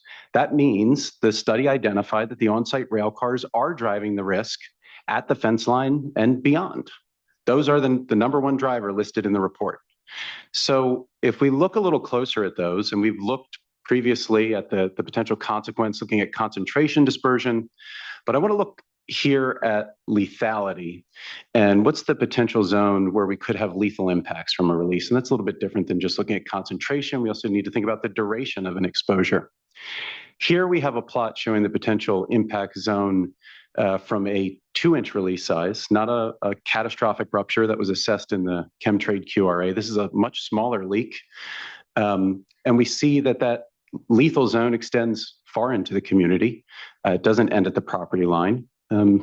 Again, we understand that consequence extends further than risk. This isn't saying the likelihood of that event occurring, how likely that is. One thing to notice too, I've presented a 2-inch hole size here. If we actually look at the lethal impact zone, for smaller hole sizes, this extends farther into the community than the large ruptures that were evaluated, for example, in the Chemtrade QRA. We see here, this extends about 2 kilometers from the location of the rail car. It's actually a shorter distance for the large release due to that duration of exposure. It's not uncommon to see with toxics because it's very important how long you're exposed. And one other item to note, this is a evaluation for impacts indoors. Let's say, for example, for people sheltering in place, you don't have perfect protection from these vapors just because you're inside a building. Buildings leak air internally. We have HVAC systems that bring that in. People are not designing these buildings as toxic refuges. If we look at the basis of this release, sorry, went a little too far ahead. We look a little closer at the railcar risks. This is the only scenario in the entire study that references a 20-year-old 2006 QRA study, which wasn't provided. So we can't see what the basis was for why they chose the release case or the likelihood. It's the only scenario in the report that doesn't consider a range of release cases. There's only a single worst case scenario that's identified and evaluated. Smaller release scenarios like the 2-inch hole size we just saw were not assessed in this risk assessment. But we do clearly see that they can extend as far as, or if not further, than a catastrophic release event when we look at lethal impacts. And I'll note that the modeling ignored jetting and flashing and only consider pool vaporization, which we could talk a little bit further about. So here we see the list of scenarios evaluated. This is the only scenario referencing the 20-year-old 2006 QRA. That gave the basis for that likelihood that's listed there and the basis for the release scenarios to identify. You can see here, it was the only one that didn't evaluate smaller release events. But again, these do present significant risks, not only at the fence line, but also beyond. And these smaller hole sizes are more likely to occur than these rupture type events. If we look at the cloud that's formed, the report states that evaporation of the pool is the main risk driver. That doesn't match what we see in incidents. What we see in incidents is a catastrophic rupture generates a massive vaporization of chlorine upon release. Chlorine does not remain as a liquid readily at atmospheric conditions. Modeling clearly shows 40% or more of it immediately flashes, immediately vaporizes. What does flash out into a pool will vaporize over time. That's what was evaluated in the consequence portion of the chemtrade study. Mr. Armstrong, but that jetting and flashing wasn't evaluated. Close, please. I'll draw it to a close here. We've already shared that information with you in the QRA report, and I would encourage you to look at that further. Thank you. Thank you very much for your comments. Colin Armstrong. The next speaker I have is Lori Parkinson. Joining us here.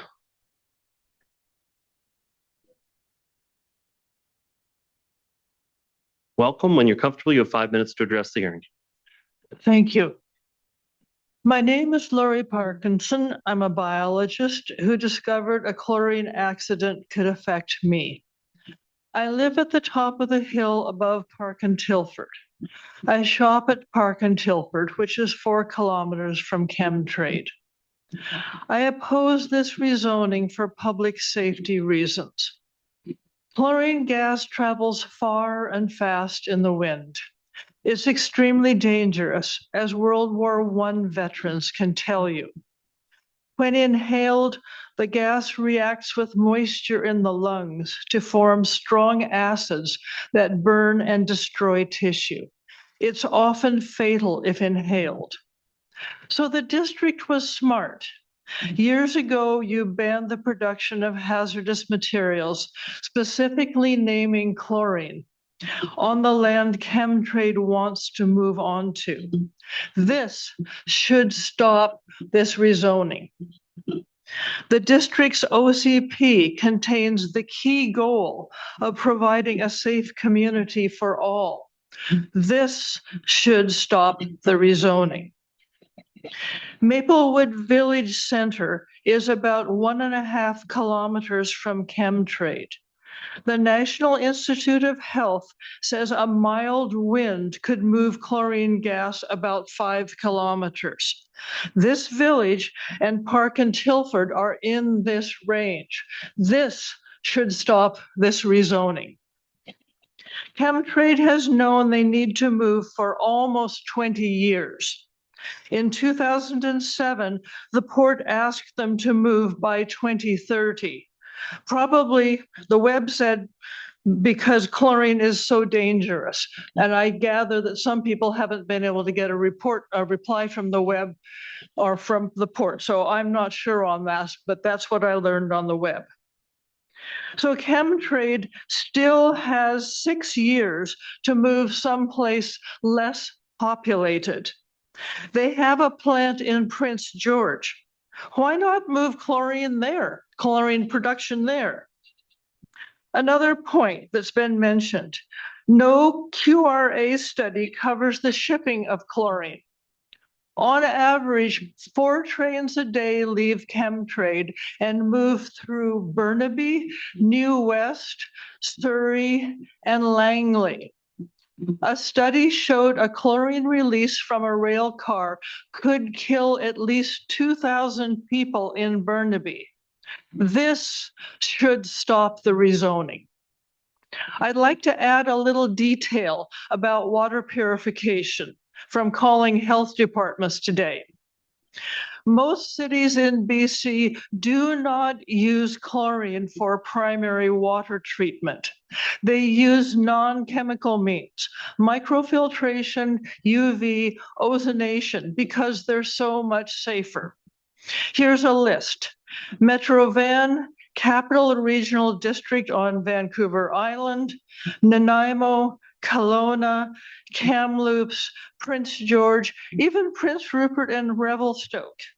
Yes, these communities all use a little bleach to keep the bugs out of water distribution pipes. However, chlorine is available from Saskatchewan. In summary, chlorine gas is very toxic and travels far and fast in wind. A big accident would have horrible results. A smaller accident with mild winds could take the gas to Maplewood Village Center and Park and Tilford. Chemtrade has known for almost 20 years that they need to move. They still have 6 years to move. Instead, they're pressuring you. Having Chemtrade produce chlorine here is an accident of history. No city planner would currently propose this. The district has wisely banned chlorine production on this land. Your OCP contains a key goal of providing safe community for all. The need for public safety should stop this rezoning. Thank you. For your comments, Lori Parkinson. The next speaker I have is Jeff Powell. Yes, please. In the black tray, gets scanned and copied to the council.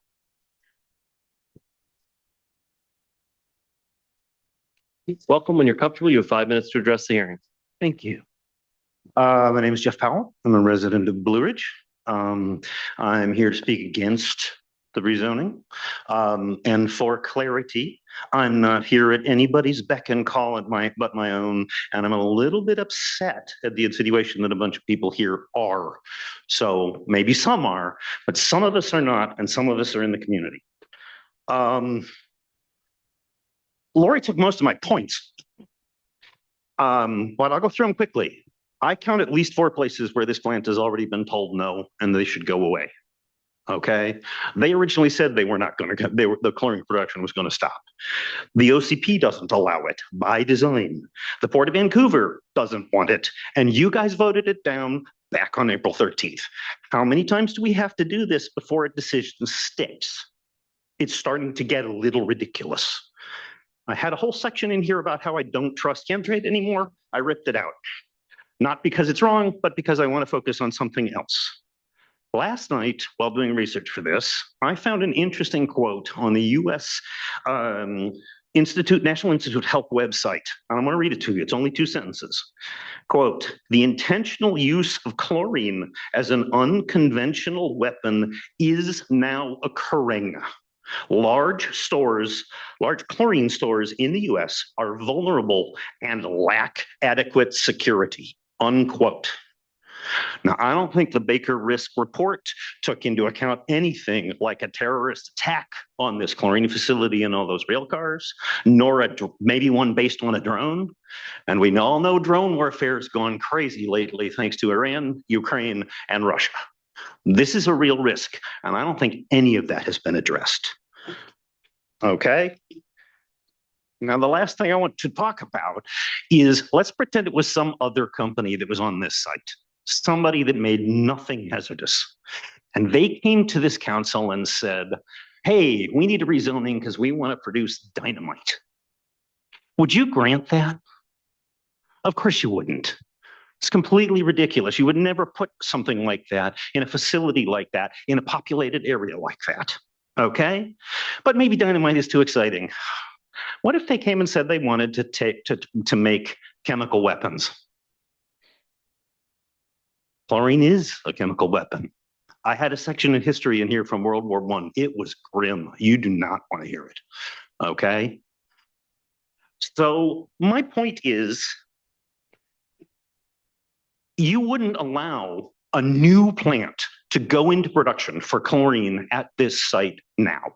They've been told no or said no a minimum of 4 times already. And we just don't put the production of hazardous substances into the midst of a populated residential area. It's not done. It's time to shut this down. You should reaffirm your April decision and move them on their way. Thank you. Thank you for your comments. Jeff Powell. Next speaker I have is Michelle Sheardown, joining us here in person.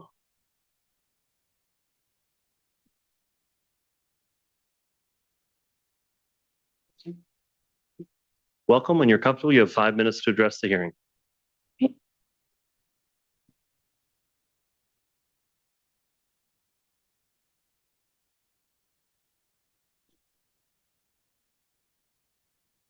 Thank you, Mayor and Council.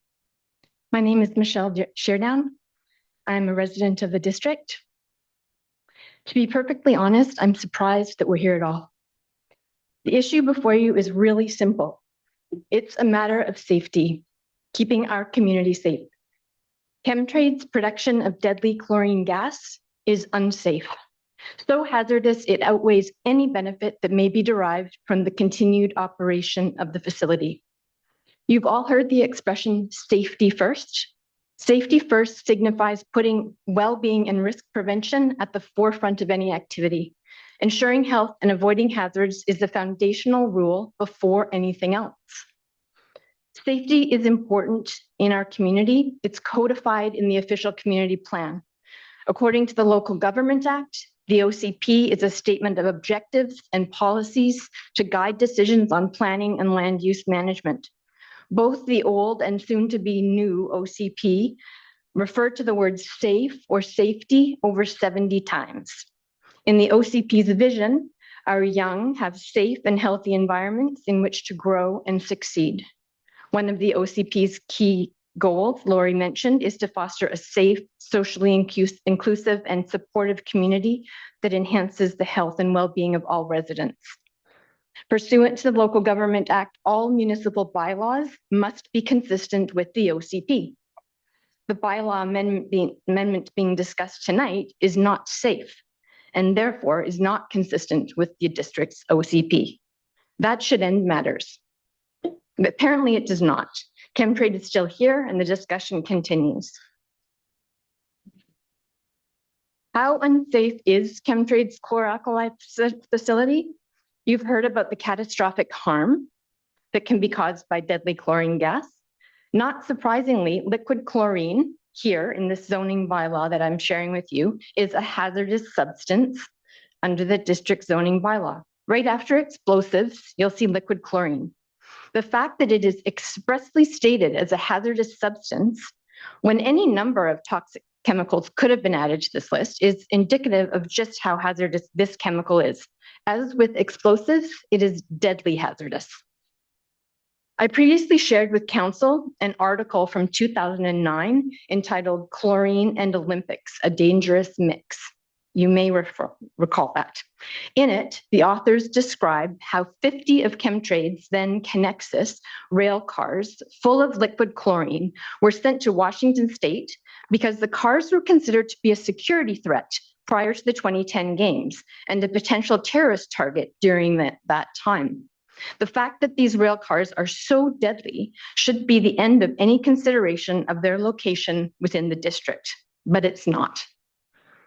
We cannot overlook the recent evacuations in California and heart-wrenching deaths in Washington State at chemical facilities.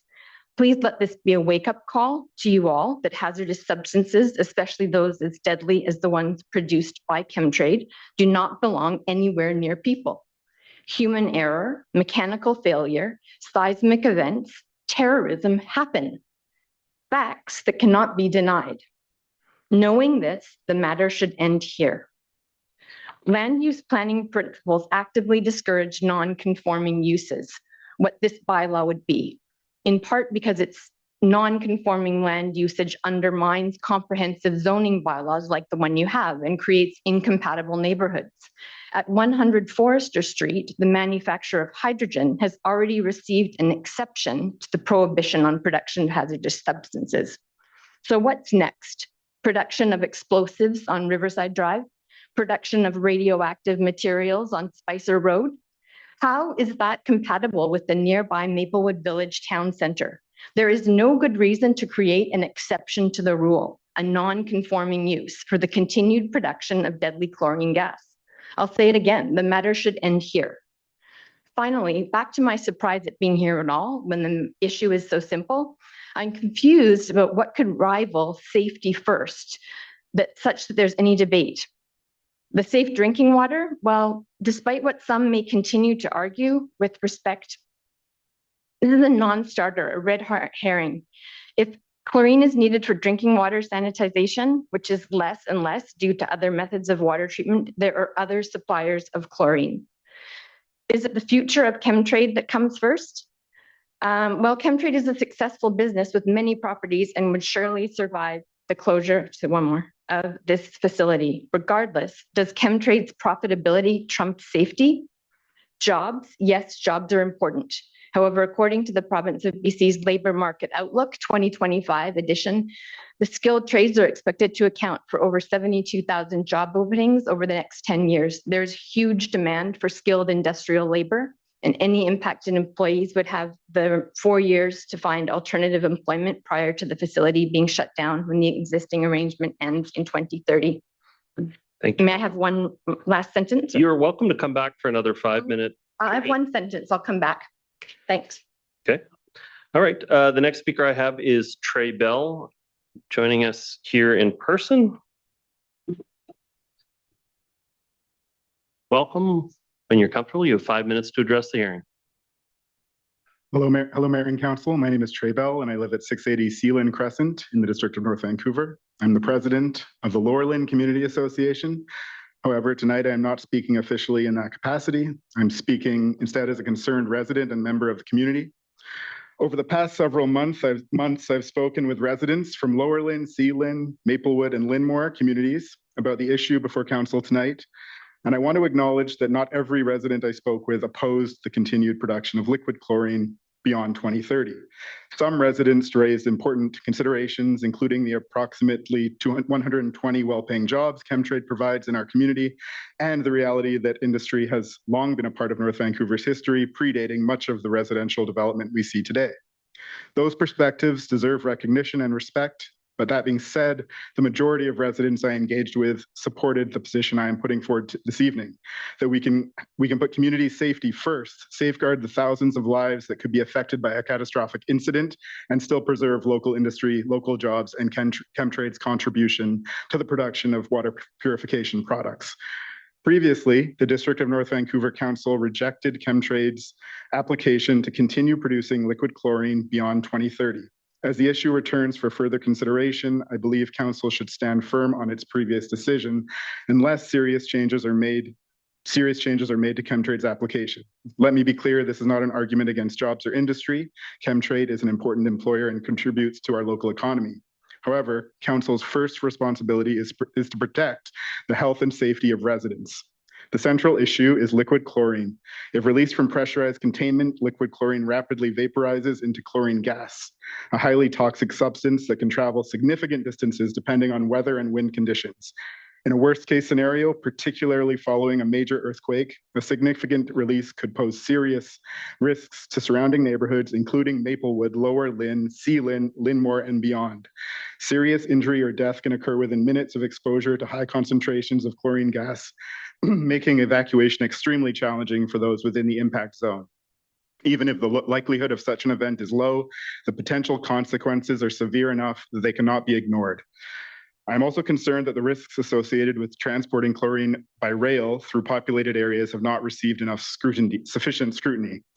Any discussion about extending operations beyond 2030 must fully consider these transportation risks alongside the risks associated with production itself. There are also important long-term planning questions before council. Maplewood Village, Lower Lynn, Sealand, and Linmore have undergone significant redevelopment over the past 2 decades, with thousands of additional residents now calling these neighborhoods home. Many residents supported that vision for the future with the understanding that liquid chlorine production would cease by 2030.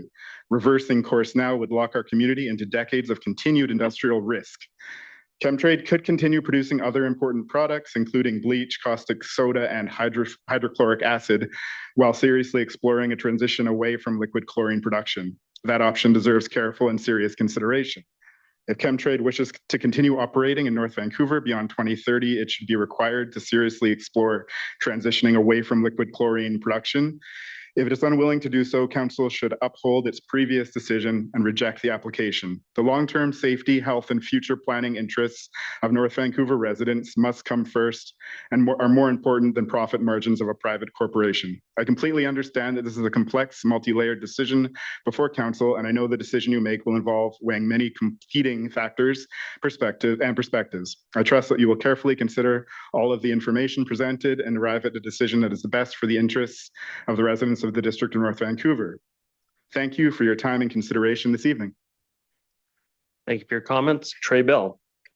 The next speaker I have is Sean Dakota, a virtual participant. I believe I saw their name online. So we can just move them over.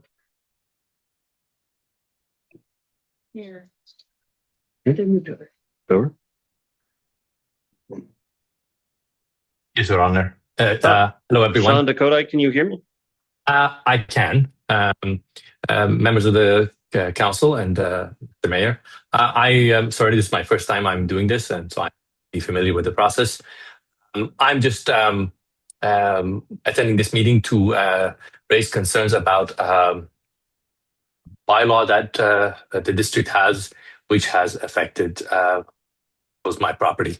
I live at 915 Calver Hall, and the bylaw in question is bylaw 7325. I believe it's called the nuisance and abatement bylaw. So I just want to be clear, Sean, can you hear me just for a sec? Yes, We're I gonna pause can. your time. Just want to be clear. Yes. So we're in the we're in a public hearing right now for the chlorine plant in Maplewood. If your intent was to speak to a different issue, then we can try to assist you with finding another time to talk about that. Or are you using the nuisance bylaw to talk about the chlorine plant issue? Okay. No, I'm not. I don't have any concerns with regards to the chlorine plant. So if we don't have any other business on. Yeah, we don't have any other business on the agenda this evening. So what we can do is we can, if you reach out to our staff, we can help connect you with a regular council meeting that addresses your issue. You're welcome to contact my office, mayor@dnv.org, and we'll do our best to assist you. Thank you. Thank you. Thank you. Next speaker I have is Travis McLean. Joining us here in person. Welcome. When you're comfortable, you have 5 minutes to address the hearing. Thank you for the time. My name is Travis McLean. I am the business segment manager for refining and petrochemicals for Quadra Chemicals. Quadra is a Canadian-owned company that operates facilities in Delta, Edmonton, as well as many other locations across Canada. We operate a caustic soda terminal in Edmonton, and so that will be the majority of what I'm going to be speaking about today. So Chemtrade is a longtime supply partner of Quadra going back decades, and I fully support the continued operation of the chlor-alkali facility. Quadra is supplying to many markets. It should include mining, water treatment, and some deemed essential services such as the energy sector. Closure of this facility would dramatically weaken supply chains. It would reduce competition, and ultimately it would raise prices. What it would leave is basically one other Western Canadian manufacturer. They're quite small. They're in a sold out position. So where would that leave us? The alternatives would be primarily Asia and the U.S. Gulf Coast. So again, you're adding length to the lead time there. The other point I would make is that the Southeast Asian production is reliant upon coal. So the carbon footprint is much larger than the hydropower that is employed by the Chemtrade facility. So the other thing I would say is that Quadra is a Canadian company. I'm a Canadian citizen, I'd advocate for continuance of Canadian manufacturing and not less. Customers that we work with, and among them are some of the largest energy customers in Canada, largest manufacturers, they want local supply chain. The supply chain is becoming more complex, not less, as time goes on. We see more events, we see more hurricanes, fires, floods, labor disruptions, tariffs. And so now more than ever, we want local inventory. So from Quadra's perspective as a distribution company, if one of those events were to come to light, one of the benefits we have is we're able to pick up truckloads rather than loaded rail cars out of the North Vancouver site, an option that is obviously not available from Asia. The other thing I'd like to talk about is the joint venture that we have. So it's Chemtrade Caustic Soda that's going to, as I said, some of the largest energy companies in Canada. One such deal is the Quadra Osita joint venture. So it's a 51-49 joint partnership, which means it's 100% Indigenous spend for these customers. What's happening there is it's a revenue sharing model where you're looking at thousands of tons of material per year. So it's very significant revenue sharing that's going right back into the local community. And that's with Chemtrade Caustic Soda. My experience with Chemtrade is that they've been a safe and very reliable supplier. They manufacture and seal rail cars in North Vancouver. They generate certificates of analysis, which always adhere to the sales specifications. So Quadra is a founding member of Responsible Distribution Canada. We're ISO certified. Our caustic soda terminal in Edmonton is audited on a regular basis, and safety is one of our core values. So just to illustrate, I looked at a few statistics. We internally use what's called a case system to identify customer and supplier deficiencies. We looked at like suppliers to Chemtrade. By like, I mean many, many rail cars, very, very large volumes. The statistics through Chemtrade were complementary relative to those other manufacturers, even though the volumes are much larger coming from Chemtrade. The small number of cases that we saw, none of those were safety related.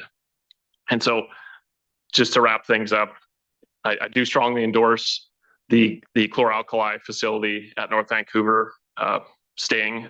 Chemtrade's a safe and reliable partner in North Vancouver. Thank you very much for your time. Thank you for your comments. Travis McLean, right? Yes, correct. The next speaker I have is Mike Forrest. Is Mike an online participant?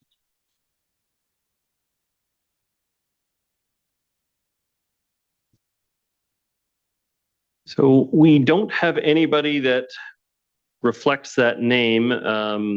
So Mike Forrest, if you're on the call, if you could change your virtual name to reflect that, and we'll double check. But yeah, we don't have a name that's anything like that on there. So at this point, I'm going to skip Mike Forrest, and we'll circle back to Mike at a later time. But if you are attached to the meeting, please change your virtual name to match your name. The next speaker I have is Marcia Stevenson.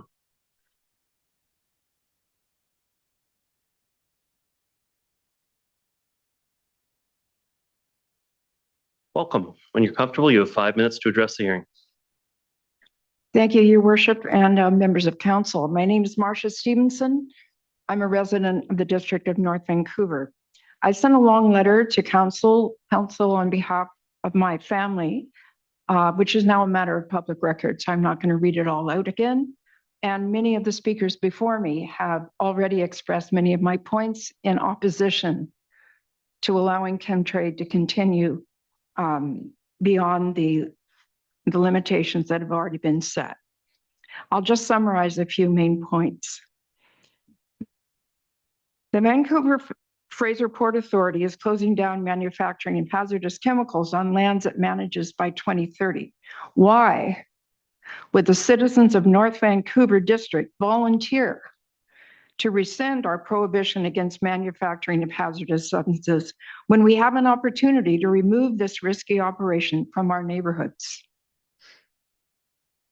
The history factor. I think it's simply a leftover artifact of the time when the forest industry was booming in our province and pulp and paper mills needed these chemicals. And here they had a site next to rail, next to the port, which was sparsely populated. The Ironworkers Memorial Bridge hadn't even been completed, let alone the highway over it, which, as we all know, backs up every day. It's not only the population living in homes in that neighborhood, it's all those cars sitting on the bridge that are within a very short distance of this plant. I respect the expertise of many of the professionals that have attested to the safety calculations they have made. Although we are assured that new equipment and safety systems are in place, there is no such thing as a risk of zero. In June 2022, a cloud of toxic chlorine gas was leaked over the port of Aqaba, Jordan, killing 13 and injuring hundreds. On our own West Coast last month, not our coast in Canada, but the West Coast of the Pacific, 50,000 people in Orange County, California were forced to evacuate for days while fire crews risked their lives preventing a chemical explosion at an aerospace manufacturing plant. I will just point out the reason it's called Orange County is it used to be sparsely populated and simply have orange groves in it. But over the many decades, the suburban population moved out to where that plant was located once in an isolated area. This again is the historical factor we're seeing. We now have densified populations where we once had very few people living.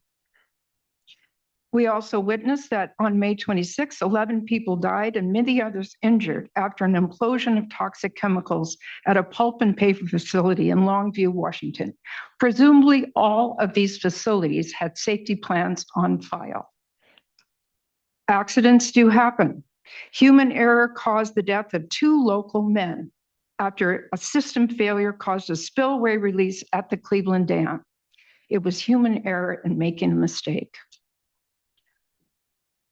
While some have cited the necessity of keeping the plant open to purify drinking water, we now realize with some of the other testimony that there are other methods available. We do know that some chlorine and bleach products are needed, however. We recognize that. I am concerned about the emergency plan calling for shelter in place for all within a 4K radius of the plant, if I read the documents from the April meeting correctly. I live at the edge of that zone in Lynn Valley, where I witnessed from my balcony the heroic efforts over 24 hours of firefighters from all 3 North Shore municipalities spraying water from high ladder rigs on the Silverlyn apartment fire last year. I have serious concerns about our ability to respond to a serious incident and maintain emergency responses to others in the community. If I also read the papers correctly, that was caused by one person leaving the wrong kind of oil-soaked rags behind in that facility. I do not want to be marooned in my apartment for days, sheltering in place with the air intake shut off. I'm in a high rise, I'm a senior. I do not look forward to that as an option. I would like to thank the council for taking the time that you have to consider all sides. You've heard about the requirement for chlorine widely. You've heard about the possibility of it being manufactured somewhere else away from our residential neighborhoods. Thank you for your attention. Thank you for your comments. Marcia Stevenson. We have virtual participant Daniel Thompson. Daniel Thompson, you should be receiving a prompt from staff asking you to move over as a panelist. We need you to accept that. Oh, looks like he's over. There we go. Great.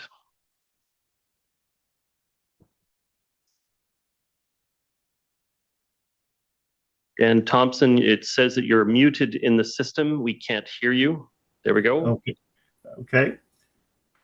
Thank Welcome. you. I can now hear you clearly. You have 5 minutes to address the hearing. Okay. Thank you. I appreciate this opportunity. My name is Dan Thompson. I've been a licensed mechanical engineer for over 35 years. I've worked in the chlor-alkali production industry for over 40 of that. I've been involved with chlorine storage, transportation, and emergency response for over 28 years. I've been providing engineering services to chlor-alkali industry as an independent consultant for 10 years and been a member of the Chlorine Institute Trade Association for over 28. I actually participate in training the elite chlorine response teams that make up the Chlorine Institute's ChlorEP program, which was spoken about earlier. And I do review and participate in reviewing pamphlets for guidance for different engineering standards that are considered best practices. Over the last 40 years, I've seen very substantial improvement in equipment, practices, and tactics involved in chlorine storage and transportation. The chlorine tank storage design and maintenance practices have improved considerably to the point that any tank performance issues are extremely rare.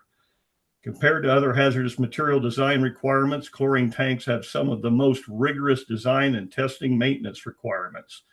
And chlorine, as produced, is non-corrosive.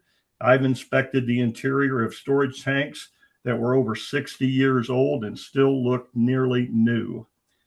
Chlorine tank car design, testing, and maintenance requirements are virtually the same as those required for the storage tanks. They are extremely robust cars, are actually over-designed for the commodity they carry from an allowable stress loading perspective. The cars are designed for a minimum of 500 psi G and have relief valves set to relief the lading when it reaches 375. Newer cars are typically designed with 600 psi G to help resist and puncture in case of derailments, and they're still protected at that 375 point. Chlorine storage tanks and rail car valves and relief devices have been substantially improved over time due to improved materials and designs. Tank car valves were initially removed and rebuilt on every trip to ensure proper operation. The current design to soft-seated design materials have allowed those valves to remain in operation safely for the tank car requalification timeframes. In the service valve, mechanical issues are extremely rare. And even if a problem were to occur, there are capping kits available to secure the problem device until the car can be emptied and the problem can be resolved.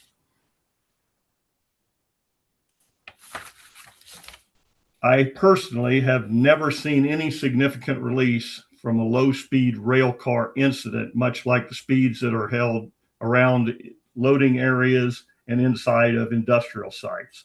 The chances of a release are significantly reduced because of the required energy necessary to puncture a chlorine rail car. All of the chlorine car derailments that occurred during the company shipments that I supervised for over 20 years never involved a release.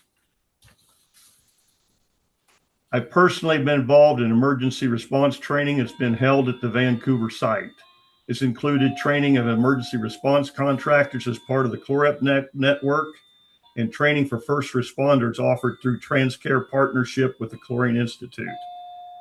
I've worked with the site personnel for many years and consider them to be active participants in fulfilling the product stewardship exemplified by the Chlorine Institute members. The site's commitment to following the guiding principles of the Chlorine Institute and their active participation in furthering the safety of the chlorine industry, their continued operation to provide essential chlorine products should be looked at as a positive outcome.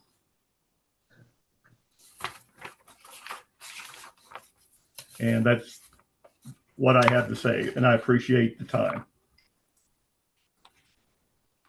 Thank you very much for your comments, Dan Thompson. The next speaker I have is Chris Pedersen, joining us here in person. Welcome. When you're comfortable, you have 5 minutes to address the hearing. Thank you, Mayor Little and Council, for the opportunity to speak with you today. My name is Chris Pedersen. I'm the Operations Manager at the Chemtrade North Vancouver Chlor-Alkali Facility and a professional engineer registered with Engineers and Geoscientists of BC, EGBC, mechanical engineer by background. So I have a professional responsibility for safe, reliable operation at 100 Amherst Ave. I came to North Vancouver 6 years ago because I saw an opportunity to apply my engineering background and industrial experience in a community that offers a very exceptional quality of life. My family and I love what the North Shore has to offer. We enjoy kayaking in Deep Cove, rock climbing in Lynn, skiing Seymour, biking From Trail. We hope to make the North Shore our long-term home. I've grown up around heavy industry.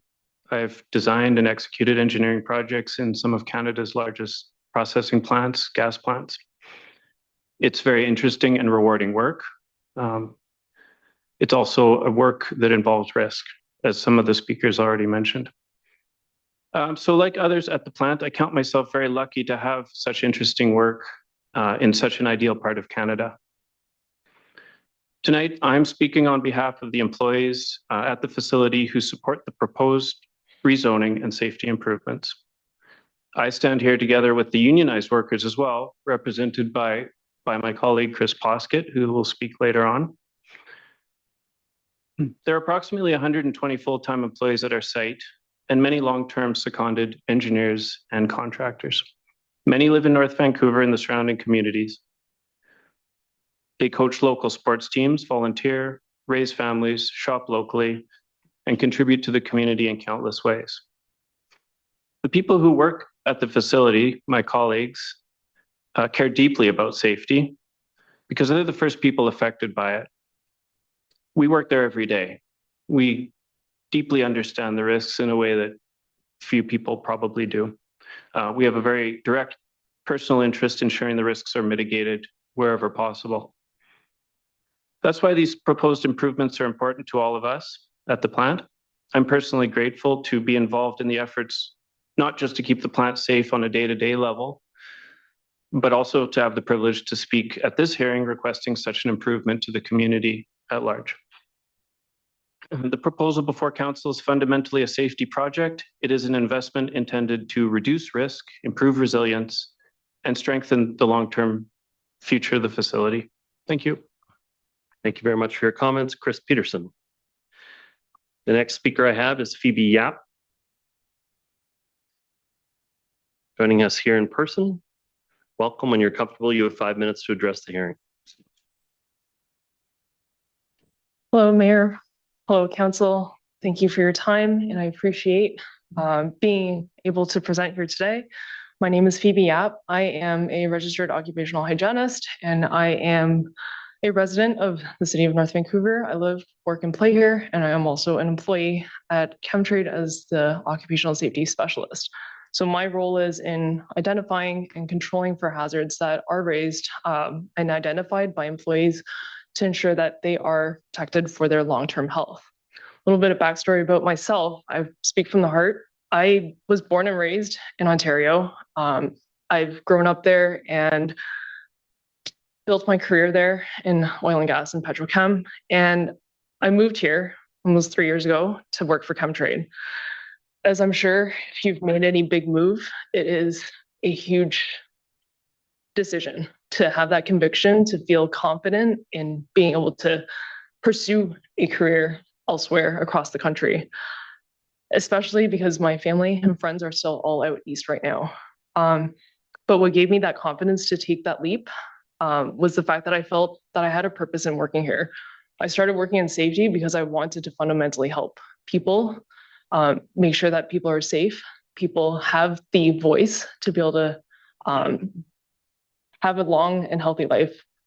And I felt that I was drawn to work at Chemtrade because not only was the company having a good occupational safety record and continuing to have the mentality to do the right thing and be seen doing the right thing by the community, but it's a company that provides access to something that's a basic human right that we don't even have to think twice about. The fact that we can provide access to clean drinking water. Ultimately, everything we do day to day has risk. Nothing is zero risk. And that's part of my job in assessing a lot of that. No doubt making and transporting chlorine has a high level of risk. But I believe that this risk is worth having and worth managing. In the lens of occupational health and safety and process safety, we're never just done with safety. We don't just reach a point where, oh yeah, we have a great record, we're just gonna stop. No, we keep improving. We keep on trying to get better. Consider driving. Operating a vehicle, 2-ton piece of metal inherently has a lot of risk. But we have a lot of controls in place that help to reduce the potential for injury for a catastrophic event. We have engineering design, we have road infrastructure, we ensure pedestrian safety. We're having other safety factors such as having seatbelts. Recall that once upon a time we didn't have seatbelts in cars. The airbags that we have in cars, it used to be just your seat, like your steering wheel airbag. Now we have surround much more airbags. Even accounting for child safety, improved safety regulations for that, accounting for not all drivers are male, and understanding that there are different mechanics for female drivers as well. So as our risk tolerance changes, we learn more. We may have accepted something that had an acceptable level of risk before, but we always want to make an effort to improve on that. We have new information and we keep improving. As someone who's I'm still maturing in my career, I recognize that I'm still young in this, but I feel empowered when I raise something to my management at Chemtrade and to others to make a potential improvement that can improve the safety for the workers, the environment, and improve our community's impact. With this global instability now, and again, as I'm still young and hope to be able to live and grow and retire in North Van, I fear that having to redo a lot of this logistics and kind of set up a whole new network to be able to provide chlorine to water treatment facilities, that scares me. And I hope that council will make the consideration to allow Chemtrade to continue to operate as we are here. Thank you for your time. Thank you very much for your comments, Phoebe Yap. The next speaker I have is Heather Druga, joining us here in person. Welcome. When you're comfortable, you have 5 minutes to address the hearing. Thank you, Mayor and Council. My name is Heather Druga.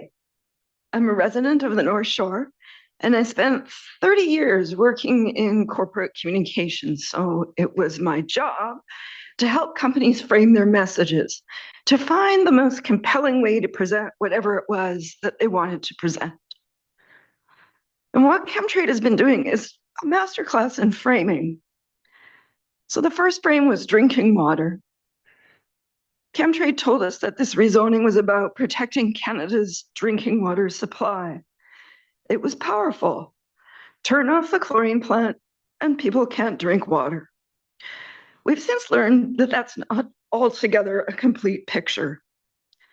So Chlorine's North Van facility produces two products simultaneously and inseparably, chlorine and caustic soda. Basically, you can't make one without the other. And according to Chemtrade's 2025 annual results, it's caustic soda, not chlorine, that drives the financial case for this facility. Higher caustic soda prices are explicitly identified as the primary driver of profitability, while chlorine prices have been declining and acting as a drag on results. The caustic soda goes to pulp mills, oil and gas operations, and industrial customers across North America. That's the profitable product. The drinking water story is what they tell us. The caustic soda story is what they tell investors. The second frame is jobs. And the Chemtrade site has two parts. So a portion is leased from the Vancouver Fraser Port Authority. That's when it was called that. And a portion of the property Chemtrade owns outright. The port lease already contains a restriction on the receipt, manufacture, storage, and distribution of liquid chlorine commencing July 1st, 2030. So the Port of Vancouver has already decided it does not want this operation on its land past 2030. That decision is made. It is not reversible by this council. So what Chemtrade is asking DNV to do is rezone adjacent land that it owns so that it continue operating as is. If Chemtrade did not own adjacent lands, the facility would be gone because the port decided to get rid of it. DNV is being asked to absorb a risk that the port has already decided it doesn't want. But the biggest risk doesn't even need to persist. If Chemtrade pivoted and did not turn their product into a high-pressure liquid form for shipping, the risk could be greatly diminished. They could turn the chlorine into bleach and other products that do not pose the same risk. That might even create more jobs, but it would certainly cost more. And from a business case perspective, a company seeking to maximize profit would do everything in its power to maintain existing operations. The third frame is in the reconsideration letter itself, and it's sophisticated. So Chemtrade is now proposing that a risk assessment firm confirm the facility meets the Major Industrial Accidents Council of Canada guidelines. That's the MIAC. And presenting that as a solution to council safety concerns. But the MIAC framework is not a facility safety certification. It's a land use planning tool, and its purpose is to establish how far apart a type 4 chlorine facility must be from a residential development. Toxic endpoint modeling shows that the safety zone extends nearly 2 kilometers downwind. A worst case release extends to over 5 kilometers, and that's well within the closest edge of Maplewood Village, Lynn Creek Town Center, where we've just built a new rec center, library, and childcare facilities. Most of us are ill-equipped to parse a quantitative risk assessment, interrogate a Section 219 covenant, or even evaluate the independence of a risk management firm. That information asymmetry is not an accident. It's the environment that Chemtrade has created, in which you must make a 20-year decision about a type 4 industrial hazard sitting between 2 residential communities. Council made the right decision on April 13th. Please hold to your decision. Thank you very much for your comments, Heather Druje. Next speaker I have is Robin Kinsley. Virtual participant. Yep. There you go. Okay. Robin Kinsley, can you hear me? Yeah, I can hear you. Can you hear me all right? Clearly. Welcome. You have 5 minutes to address the hearing. Great. Good evening, and thank you for the opportunity to speak. I'll start by reintroducing myself. My name is Robin Kinsley, Vice President of Transportation, Emergency Preparedness, and Regulatory Affairs at the Chlorine Institute. I'm a chemical engineer with a master's degree in business, and I've served as a staff lead for transportation and emergency preparedness issues for the last 16 years. My focus of tonight's testimony is how our industry prepares for and responds to chlorine emergencies. To begin, I'll share who is the Chlorine Institute, which I may also refer to as CI throughout this presentation. We are a nonprofit trade association that was founded in 1924 with currently over 200 members that represent a wide range of the chlorine supply chain. Our primary focus is advancing safe, secure, environmentally compatible, and sustainable production, distribution, and use of what we call CI's mission chemicals. To the right of the slide, you see CI's full list of mission chemicals, with chlorine being the core chemical. CI has become widely recognized as the technical and safety voice of the chlor-alkali industry.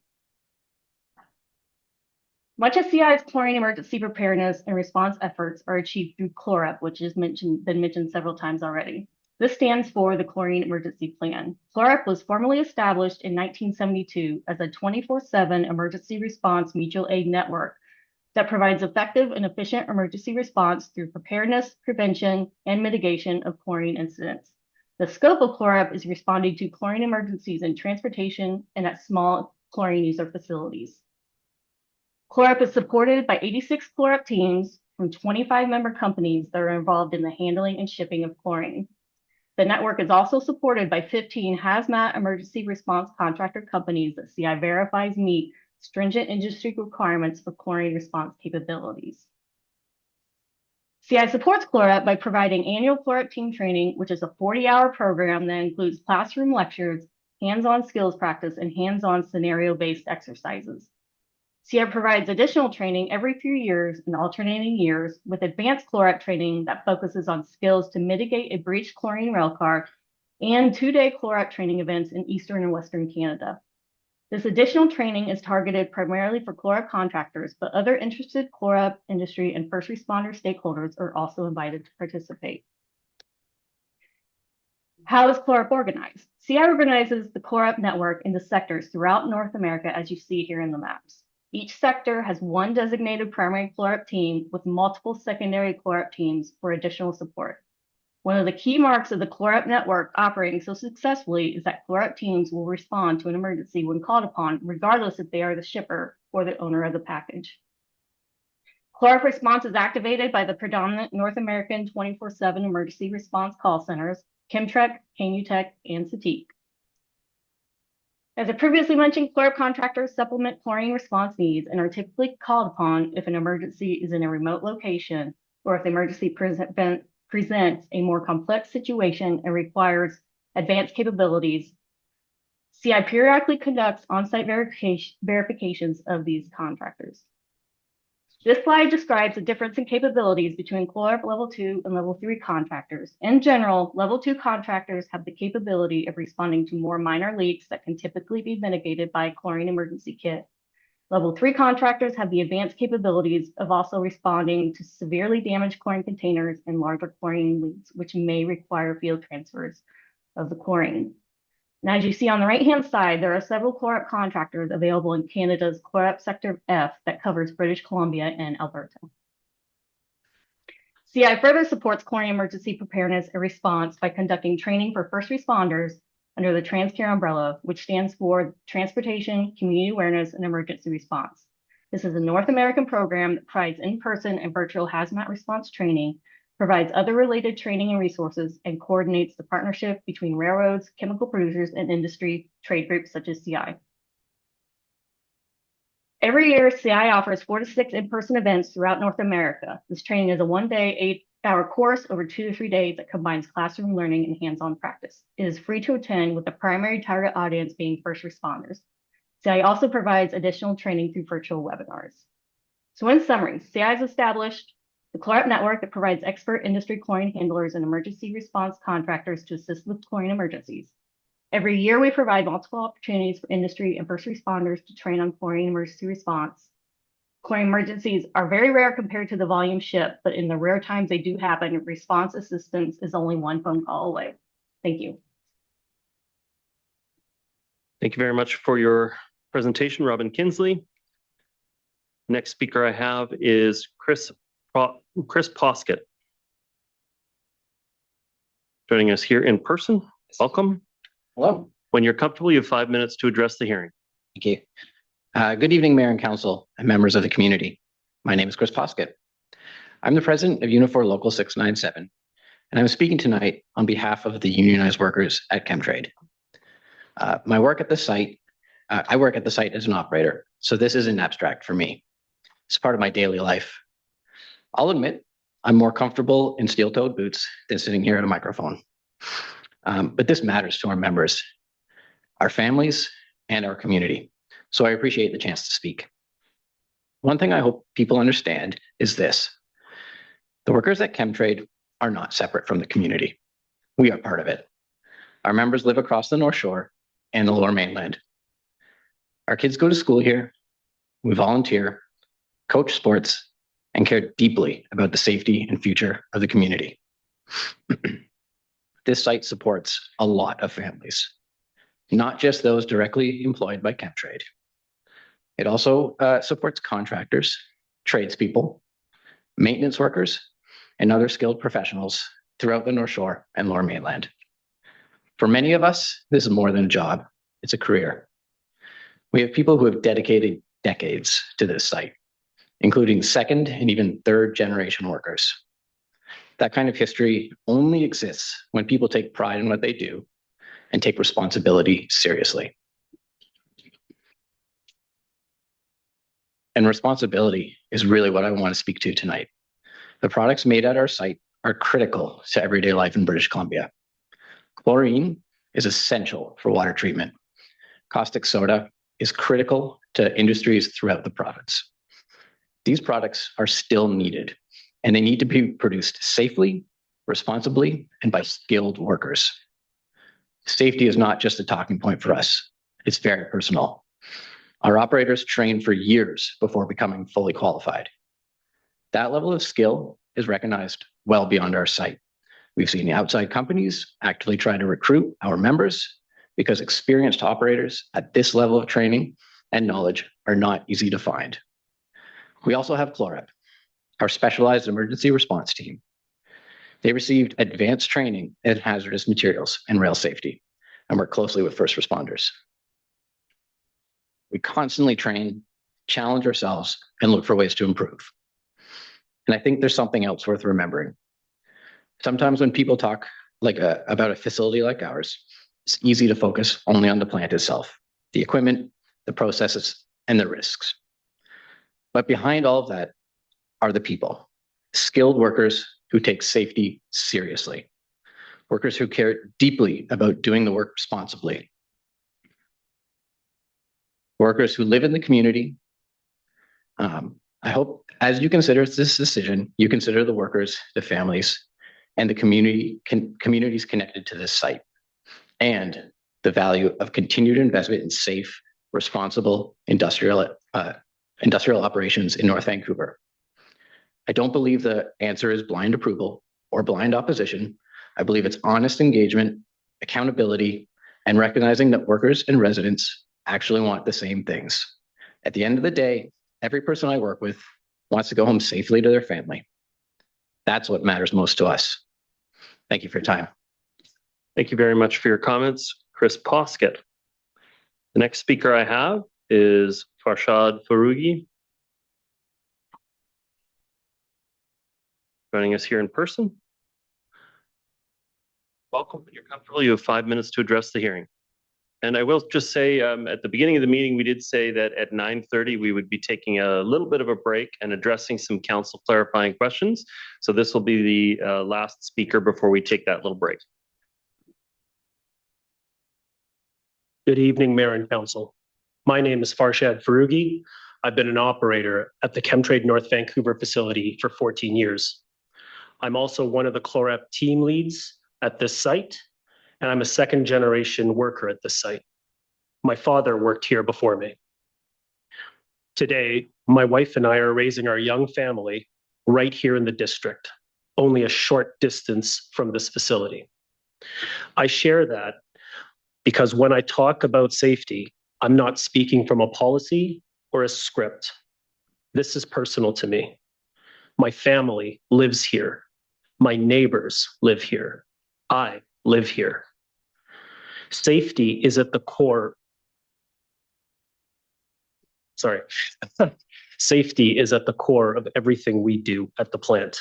Every task is planned, reviewed, and cross-checked, because in our line of work, safe operations depends entirely on discipline, constant attention, and strong procedures. Our facility has operated since 1957 without a major incident. A track record supported by over $500 million invested in modernization in over the last decade. But safety is never stagnant. It relies on the workers to continuously analyze data, actively manage the systems to keep risks tightly controlled. Because these automated systems are highly complex, they require a deep level of specialized expertise. We focus heavily on retaining experienced, ticketed professionals who bring years of technical knowledge to our facility. We are there to provide the critical human oversight, ensuring every layer of defense is operating as its highest standard. This is especially true when it comes to chlorine handling and railcar safety. Loading chlorine railcars is detailed, controlled work. It involves rigid inspections, continuous checks, clear communication, and multiple layers of verification before a single railcar leaves our site. Through CLOREP, we train well beyond our own fence lines. We work closely with local fire crews, emergency management teams, the RCMP, and other industry responders. We train together, we run drills together, and we prepare together so that if there is ever an issue involving chlorine transportation, the response is coordinated, informed, and disciplined. The investment Chemtrade is proposing would significantly reduce on-site chlorine storage and vastly improve containment during loading. The enclosed railcar facility and scrubber system would help contain and neutralize a potential release directly at its source. Added seismic protection would further strengthen the safety systems already in place. From where I stand as an operator, a ChlorUp lead, and someone raising a family in this community, these upgrades make complete sense. They reduce the potential risk to the workers. They reduce the potential risk to the surrounding community. I already feel deeply confident in the safety culture we've built at this very site. These upgrades give us an opportunity to build on that foundation and to continue moving in the right direction. I respectfully ask you for your support in approving this rezoning. Thank you very much for your time. Thank you very much for your comments, Arshad Faruqi. So, as we said, we want everybody to have a bit of a stretch and grab some water. We've given a number of clarifying questions from council over to staff. And when we return from the break, we'll hear their responses to those questions, and then we'll return to the public hearing order. We'll take 5 minutes. All right. Good evening, ladies and gentlemen. We're going to resume the hearing. I need people to take their seats, please.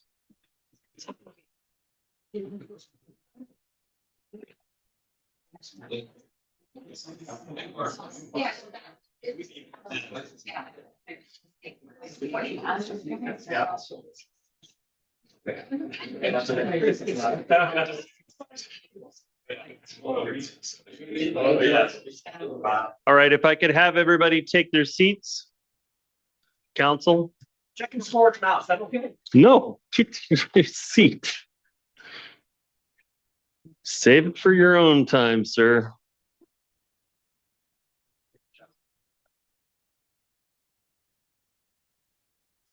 I'd really love to have more counselors, but I'll 4 is good enough for me to get going. So have everybody take their seats, please. Yan, are you ready to respond? Okay. So at this point, as we're resuming here, so a number of clarifying questions have been asked by council as a result of the comments that we've received so far. And so what happens is they get sent to Yan. She's going to do her best to give a response on the spot if they can. If not, sometimes there is a follow-up that has to take place. But Yan, if you are prepared, can you read the questions into the record and provide their responses in turn, please? Yes, Your Worship. So we'll receive a number of questions from Mayor and Council. The first question is, does Metro Vancouver use any of the Chemtrade's liquid chlorine to purify our drinking water? Please differentiate between chlorine and derivatives. So I will, because this is specific about Chemtrade, I will ask the applicant to respond, please. Alan? And to help us with time, just give us a pretty tight response, please. Alan Robinson, you know me. Yes, we sell liquid chlorine to Brentag. Brentag is the bleach manufacturer. Brentag sells bleach directly to Metro Vancouver. You? The second question is that, is there a 720 Chemtrade staff member on site? Hold on, Yan, we're going to get your microphone turned back on there. Oh, there we go. actually, sorry, I muted. I apologize. Is there a 720 Chemtrade staff member on site who fulfills the role of designated technical representatives? If not, what is Chemtrade's emergency call-out protocol and expected time for such staff to be on site in the event of emergency, i.e. leak? And I would call on the applicant to respond to that as well. Mr. Hetherington? Thank you. There is the plant runs 24/7, and there's an operations supervisor who takes the lead role. at night and even during the day that even when the plant manager's on site. What was the second part of the question? Sorry. If there is not an on-site person, then what would be the emergency protocol? Answer is there's always a on-site manager. Yeah. In terms of safety improvements mentioned in Chemtrade's presentation, can Dr. Thomas quantify, significantly improve the safety of the community and reduce potential risk? And please provide a scale of that improvement. I am just going to provide a very high level response, and then I'll pass it on to the applicant for technical answers. So at a very high level, the scale of improvement can be seen as expressed through the shrinking of the risk contour lines closer to the site itself. So all according to what we talked about, the MIAC guidelines, which specifies the relative safe distances where certain land uses, such as industrial uses, residential uses, and more sensitive uses such as hospital, can be located away from the facility. So the QRA as presented, its preliminary finding indicate that the proposed upgrade are expected to reduce the risk contour to the 1 to 10,000 risk contour to near or at the facility's property boundary. And so in comparison, the risk contour conducted from a previous round when the Maplewood local area plan was in discussion, indicated the same risk contour line, the 1 in 10,000 per year contour line, relatively just south of Old Dollarton Highway. So that is a high level explanation, and then I will pass it on to the applicant team who might provide a more technical response.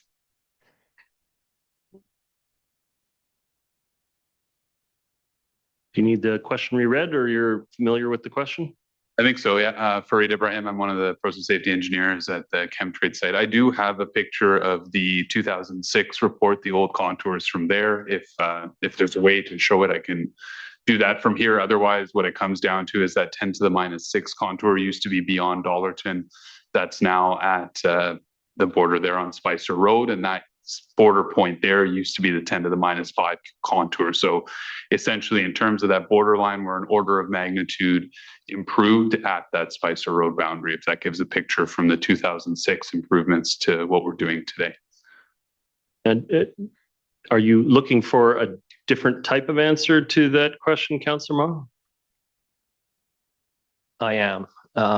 There's a lot of technical people here. I'm a business grad. This stuff, what I need to understand is if there's improvements, if possible, is it a 20% improvement on safety? Like, can you give me a scale of what that means when you say significant improvement? I'm not sure what. Order of magnitude better. Yes. So, what was it? 10 to the -5 is 10 to the -6. So that, like, order of magnitude improvement, like a factor of 10 improvement on the curve. That's a pretty standard definition of risk on an industrial. Okay. Because there's talk about other improvements, but do you, if I may, so to describe the difference between a 10 to the -6 and a 10 to the -5, a 10 to -6 is typically the risk that a person takes by driving their car in a given year. Or I think the example that Dr. Thomas used was an airplane. An airplane at 10 to the -6, or at 10, and what would be a 10 to the -5 representation of risk? You have one for 10 to the -5 in your presentation? Yeah, do you have can we pull up those slides? It's basically a 10-fold improvement. Yeah, it's a 10-fold improvement, but yeah. And for something that helps to put it in some pretty plain language. Well, it was about 40 times higher. Okay. So going from risk of having a plane accident that causes your fatality in the course of a year to the risk of having a car accident that causes your fatality in the course of a year. Yes, sir. Yeah, so there's the comparisons of the individual risk. You can see the aircraft accident is in line with the intersection of Spicer Road, and then you can see the motor vehicle at that 40 times higher, or food poisoning at 6 times higher. It's very hard to teach everybody about LR principles and such in the middle of the meeting. So 10 times. okay, thank you very much. Well, thank you for the response. The next question, please, Yan. Okay, thank you, Your Worship. The next question is, do the workers in BC that Mr. Kunfer represents use bleach or chlorine in their drinking water? So while Mr. Kunfer is not in attendance at this point, staff do believe that the water professionals represented by NBCWWA use bleach or chlorine in treating drinking water. And staff point out, for example, that the Metro Vancouver, just on their own website, states that they use a combination of ozone, UV light, and chlorine to treat Lower Mainland's drinking water. Thank you. The next question is a point was raised that 90% of the liquid chlorine produced by Chemtrade is exported to the US.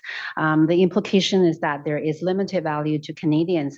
By comparison, can staff look into what percentage of Canada's crude oil exports are shipped to the US? So approximately 95% to 97% of Canada's crude oil exports are shipped to the United States. Canada is the largest foreign supplier of crude oil to the US, accounting for roughly 60% of the total US crude oil imports.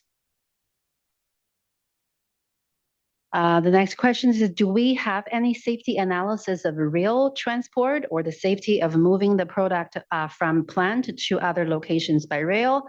So yes, there are extensive safety analysis and statistical records online that are continually produced regarding the movement of products from manufacturing plants to other locations by rail.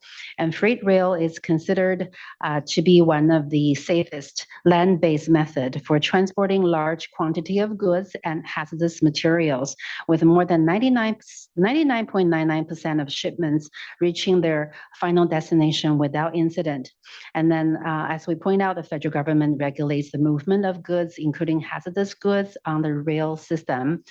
Comprehensive safety analysis are regularly conducted by both government agencies and industry associations, and covering key subject areas such as official safety statistics and then performance, risk assessment methodologies, equipment and containment standards, and industry guidelines and training. The next question is that, is there any information available on the impacts of a major earthquake on the risks?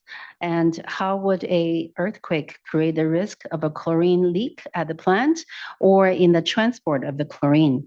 Put another way, is the plant and then the rail transport system designed to withstand a earthquake risk? I believe there's a lot of information that's already provided in the applicant's response on this issue in their May 15, 2026 correspondence, but I will let the applicant respond in a more fulsome manner if you want.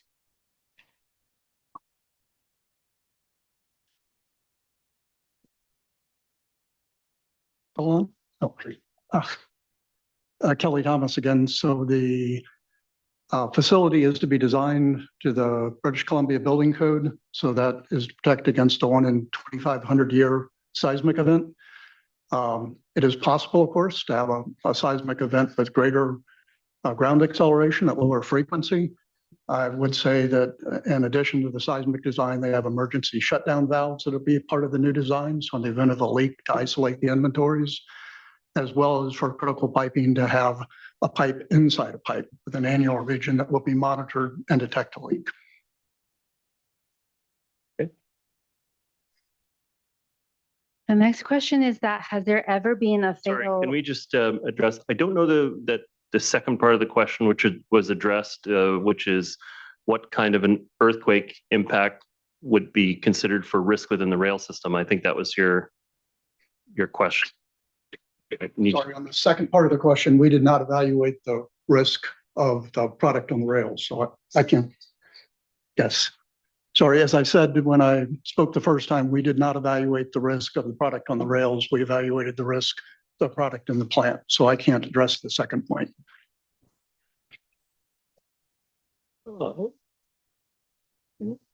Yeah. Okay, thank you. Has there ever been a fatal chlorine leak in Canada as a result of chlorine manufacture or rail transport? So a quick research showed us that there have been some chlorine-related rail incidents in Canada, including a 1979 Mississauga derailment, which involved hazardous material such as chlorine, and then resulted in evacuation, but zero fatality. And there was another incident in Cornwall in 1962. Again, there is a chlorine leak from a rail tank car, and then hospitalization. But then the source review did not identify any fatality as well. And so I did cross-reference this with the applicant, who probably have more information on this, and they said they're not aware of any fatality. The next question is, would employees at Chemtrade lose their jobs if Chemtrade ceased production of chlorine gas only, but continued producing its other products? Would Chemtrade shut down if not able to produce chlorine gas for U.S. markets? So applicant, please respond to this question. Yeah, I think there was an employee. There was also some residents that pointed out what I'll call the co-product production nature of our facility. What that means is when I make chlorine gas, I get caustic soda. In order to make hydrochloric acid, I have to make chlorine gas. If I don't make chlorine gas, I can't make caustic soda. If I don't make chlorine gas, I can't make hydrochloric. So I can't simply just stop making chlorine gas. The plant would shut down. You would not be able to operate. There's no way to change that skew of how the production facility is set. You have to make both products. They are codependent on each other. But can we just clarify though? So you would end up in a situation with an awful lot of excess chlorine gas. The process to liquefy it is a separate question, but you don't have the ability to vent chlorine gas, obviously. So how would you get rid of, there's a bunch of other chloralkali sites that do some similar processes, but what do they do with their excess produced chlorine if not liquefy it into Yeah, so majority of chlorine producers would have a pipeline that would go to something like a derivative product, say EDC, PVC. That's a majority of what folks do. These are plastics and chemicals used in the construction industry. Some facilities, like we'll use K2 here as an example, they have a major metropolitan area right around them. So they take all their chlorine gas and make it into things like bleach, as well as a little bit of hydrochloric acid. And then they have the caustic that's produced as well. We don't have the luxury of a huge municipality area directly around us. So in order to, if the question is more of, can you continue to operate, but instead of making chlorine, liquid chlorine, could you do chlorine gas to other derivative applications? And what we talked about with the banks and what everybody has pointed out, there are 3 different technologies that we're reviewing. It would require all 3 technologies to keep the facility open. Not sure if they're going to be financially viable. Not sure if the markets are actually available for them to go. Not sure if we have logistic capabilities at our site to be able to move all those. All those derivatives are going to require significantly more rail cars. Each of those technologies, we'd have to ship 3 to 5 times more rail cars out. And our yard is already at a constraint limit. So there's a lot more to look into than simply answering the question of yes or no, we can't do this. Thank you very much for your response. I have a follow-up question. Is within the constraints It's directly pertaining to this. The only caution I'm going to give is I don't want us to spend time about theoreticals. Let's talk about the application that's before us, but otherwise go ahead if you're going to stay constrained to the application before us. Chemtrade stopped making and shipping chlorine gas outside of Canada. Would Chemtrade continue to be open? No. So your business is completely dependent on exporting to the United States? Our business is completely dependent on being able to make chlorine and the co-products that come with it. So yes. Okay. Thank you for your response. Next question, please, Jan. Yeah, thank you. The next two questions are related, so I'm going to read out them together. In the case of a major accident, what would likely be the average number of emergency personnel needed to respond? And what is the total complement of firefighters on the North Shore? Do they have hazmat training and then the required safety equipment? And Chief Dank, could you please provide a response, please? Yes, I can. So the answer to the first question, in the case of a major accident, what would likely be the average number of emergency personnel needed to respond? Given the scale and technical complexity of a major release, it is difficult to predict the amount of personnel required. Local resources would seek additional assistance and support from external agencies such as Canutech and CLORAP for specialized technical guidance, as well as provincial and regional resources for sustained operations. And then to the first question, what is the total complement of firefighters on the North Shore? Do they have hazmat training and required safety equipment? So the total complement of firefighters on the North Shore is 55 firefighters and 3 duty chiefs.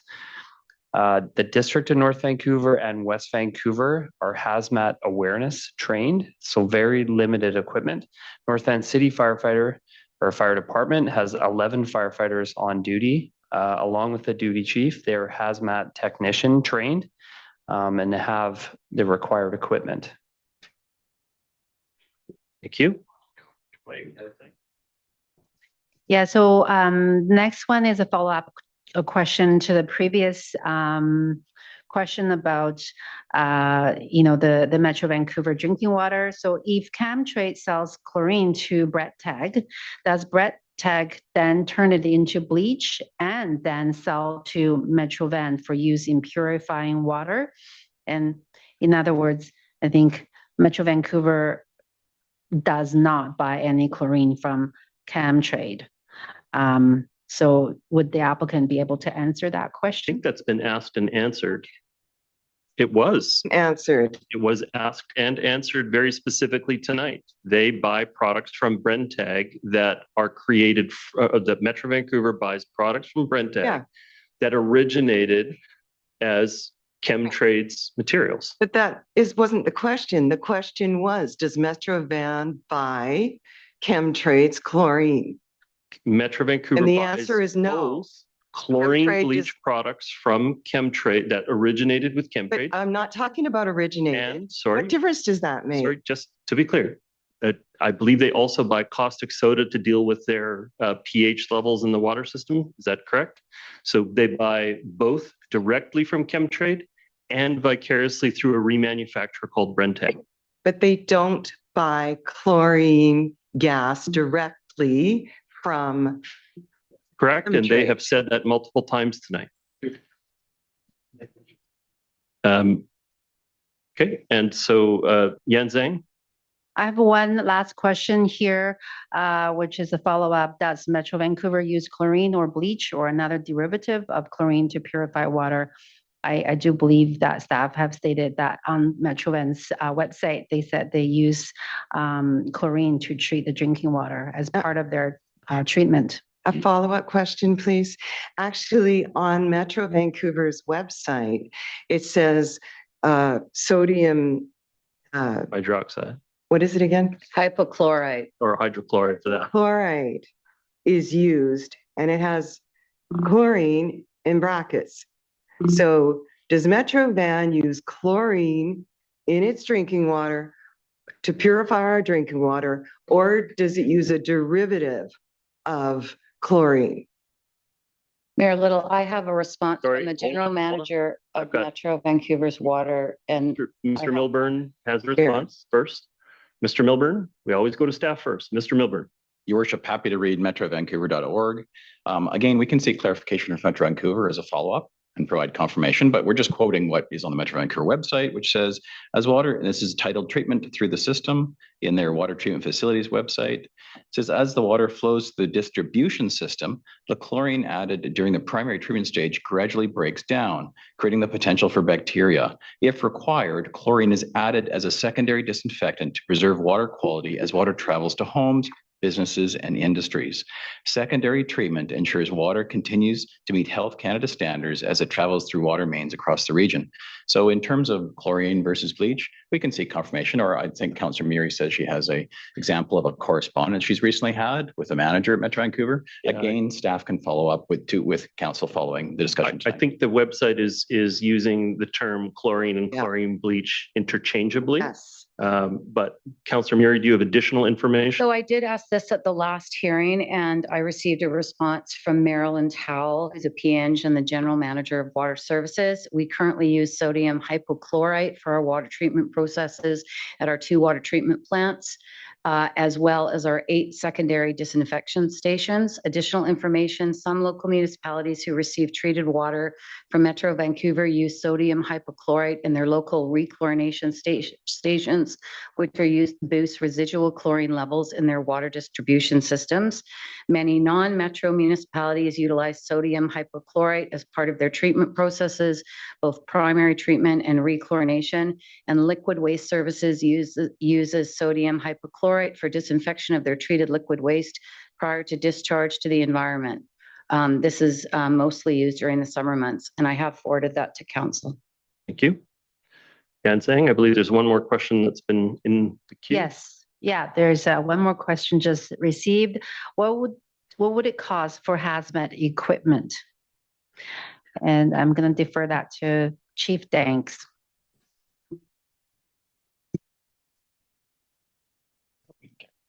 Yeah, so this is a bit of a tricky question to answer because it's not strictly about the cost of the equipment, it's the cost to train our staff. A lot of departments in the Lower Mainland are now moving to the awareness level and hiring an external contractor to do the technician level engagement on incidents like this. So that's where someone like Nucor, Environmental Solutions would come in. So that would be our preference moving forward, would be to utilize a contractor to perform those duties. Thank you very much. Your Worship, if I just might, if it assists the council member in responding to understanding the context of the total scale of investment, we can find generally available information from the City of North Vancouver, which has a program for hazmat response, and provide that information to council. It should be available generally on their website as part of their overall budget procedure. So we can follow up with council and with that information. Thank you. Okay, a new question's just come in, but it looks like it's probably going to need more time for staff to be able to answer it. So I'm going to carry on with the public speakers list, and that's where we'll pick up next time when we have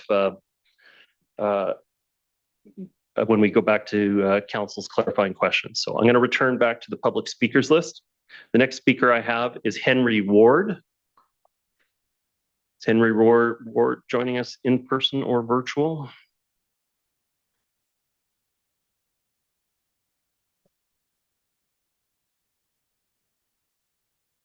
I see a Henry Ward virtual, so what I need you to do is a little pop-up should be showing up inviting you to become a panelist. Fantastic, there we go.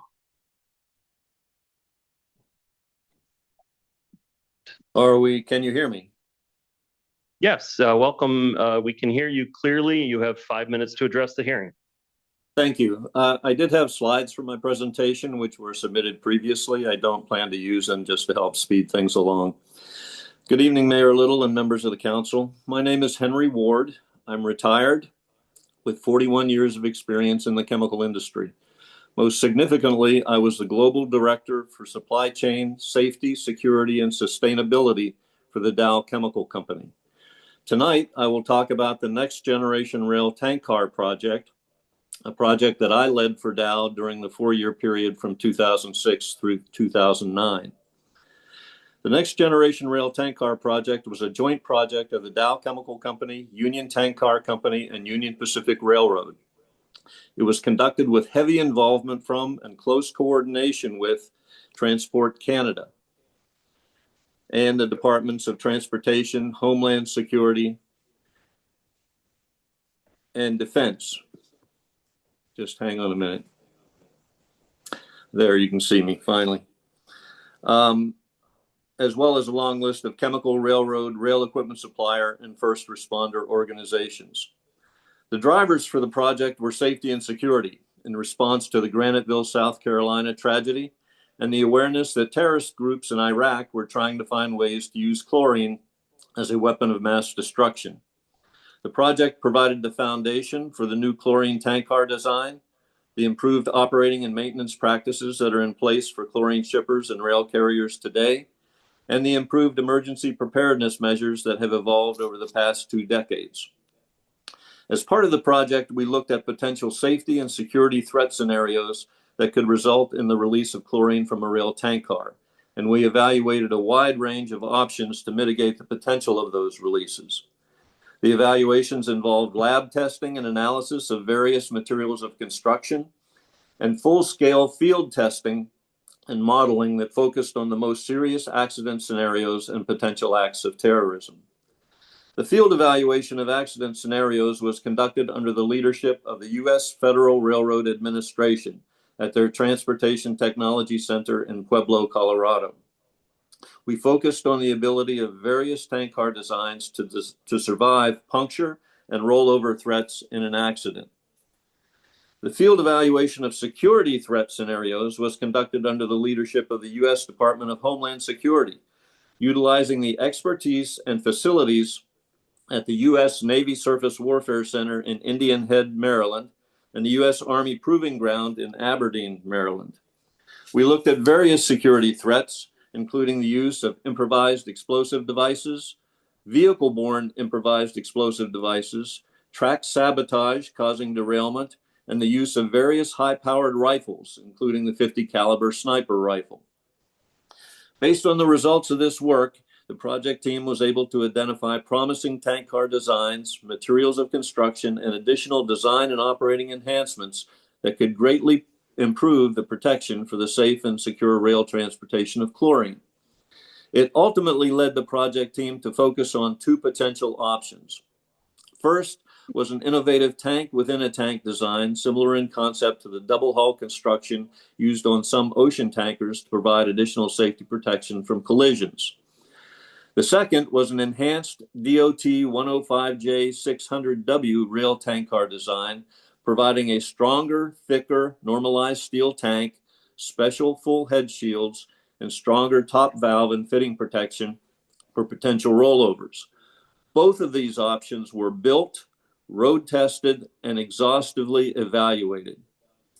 In 2010, the private sector-led Next Generation Rail Tank Car project transitioned to the Advanced Tank Car Cooperative Research Program, which was led by the U.S. Federal Railroad Administration.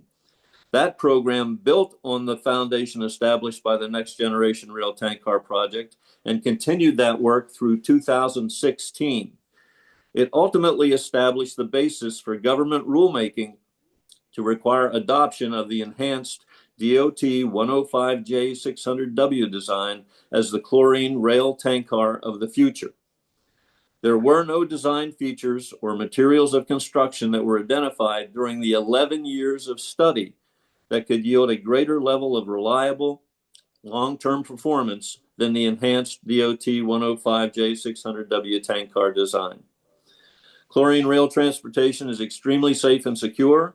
It's supported by years of industry experience and the fact that the lessons learned from earlier accidents and all of the work that was done up to this point have been incorporated into the new tank car design, our improved rail operations, and improved emergency preparedness. Thank you. Thank you for your comments. Henry Ward.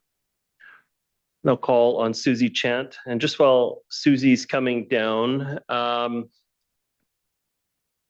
I think I can say with some confidence that we are going to need a second night for this. And so what we have in mind, we'll make it all official at the end of the night, but there's a couple of things that have to happen. At 10:30, I need a majority vote of council to vote for the extension of the meeting beyond 10:30. To get beyond 11 o'clock, I need a unanimous vote of council, which will not be given. And so what that means is that I can tell you that I have enough speakers here of first-time speakers, plus we open up the floor to other first-time speakers, and I have some second-time speakers that have already indicated an interest. And so tomorrow night at 5 o'clock in this same room, we will have our second night of this public hearing. We'll make that all official at the end of the meeting, but that is our intent right now. If you absolutely can't stay with us for the next hour, we understand. We will continue to tomorrow night, whether everybody exits the room or not at this point. So Susie Chant, welcome. When you're comfortable, you have 5 minutes to address the hearing. Thank you very much. Good evening, Mayor, Council, and thank you so much for the opportunity to speak. My name is Susie Chant, and I'm the MLA for North Vancouver Seymour. I live in Lynn Valley. Chemtrade is within the confines of my riding, and I want to have the opportunity to speak to this issue tonight. I want to start by acknowledging that I'm joining you on the traditional territories of the Coast Salish people, particularly the Squamish and Tsleil-Waututh Nations. I've had a water day. I've been up the Burrard Inlet today, and we've been looking at the amazing work that's been done over the last 10 years to reduce the pollution in the Burrard Inlet and clean up those waters. And I'm here today because of the rezoning of the 100 Amherst is not an ordinary land use decision. But clearly because of the process that it's been going through thus far. It's a decision that affects the security of our drinking water, the stability of some of our Canadian industries and our key Canadian industries, and the livelihood of people who work at Chemtrade's North Vancouver facility. Nearly 31 million Canadians, and yes, that includes all of us right here in North Vancouver, rely on chlorine to safely treat the drinking water. Chemtrade's North Van facility is a backbone of that system. It produces over 40% of all available liquid chlorine in Canada, and it supplies more than 70% of the liquid chlorine used in BC and Alberta. Not all communities use liquid chlorine directly in water treatment, but those that don't use bleach, and you need chlorine to make bleach. If this facility were to shut down, communities in Western Canada would face immediate and serious challenges. And I give you the time that was when we had the railway strike. There was a lot of work happening to try and figure out how to move chlorine if the railways went on strike. There were a lot of communities that were very, very worried. We would be forced to rely on US imports, creating uncertainty and logistical complications for a product that is essential for public health. I'm a nurse. I think public health is extremely important. And this facility's importance extends far beyond drinking water. It produces sodium hydroxide and hydrochloric acid, which supports industries that are central to Canada's economic strategy and supply chain. These products support the energy sector, pulp and paper, mining, manufacturing, and the automotive industry, which are all key drivers of Canada's economy.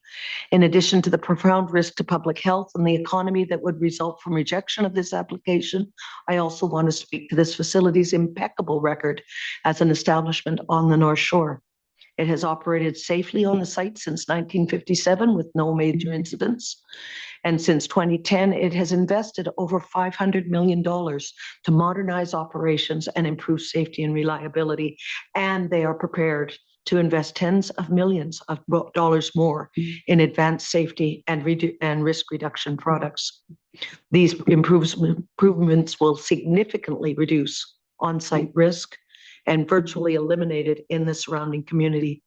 Outside the property line, the risk of harm from the facility's operations will be in orders of magnitude lower than everyday risks, such as those associated with driving, outpatient surgery, dentistry, these things that we do without giving it a second thought.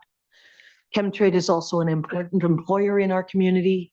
It provides high-skilled, well-paid jobs, unionized positions that offer stability, benefits, and a strong workplace protection, long-term careers in operations, engineering, maintenance, safety, and technical trades, and training and advancement pathways for people that are employed there. And it's not unusual for employees to have spent their entire careers at this facility. They take pride in producing the materials that keep millions of people safe. Uniforce Local 697, who we heard from tonight, represents 77 unionized workers, and they've made it clear how important these jobs are. They have members who are highly qualified, certified professionals. They care about their fellow workers, their families, and their neighbors in North Vancouver. This means they take safety extremely seriously and as a matter of both professional and personal commitment, and they have the training, experience, equipment to make good on that commitment. I speak in favor of having this rezoning done, and I hope that the council will think in that way as well. Thank you so much for the time to speak. Thank you for your comments, Susie Chant. The next speaker I have is Ben Wall, joining us here in person.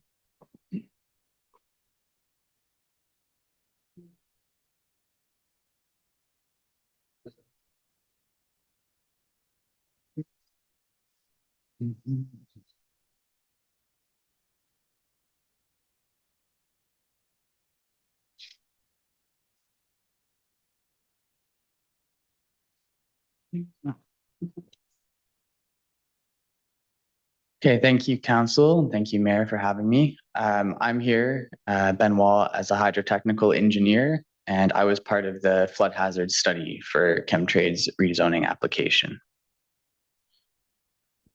So as we know, the rezoning application and the site location we're looking at is between the Seymour River and the Burrard Inlet. So there are two hydraulic conditions that we considered in the hazard assessment. So that would be the coastal hazards, which would include tsunamis, waves, winds, those sort of hazards. And then we also have the Seymour River, so riverine hazards from large flows coming down the river pathways. There's a few guidance and regulations that we follow with all of these assessments. So these are standard for any development permit application. We do them all the time. You have the flood hazard area land use management guidelines, climate change adaptation guidelines, and the EGBC legislated flood hazard assessments. All of these give us the guidance on what kind of information we have to provide in the assessments, what we look at.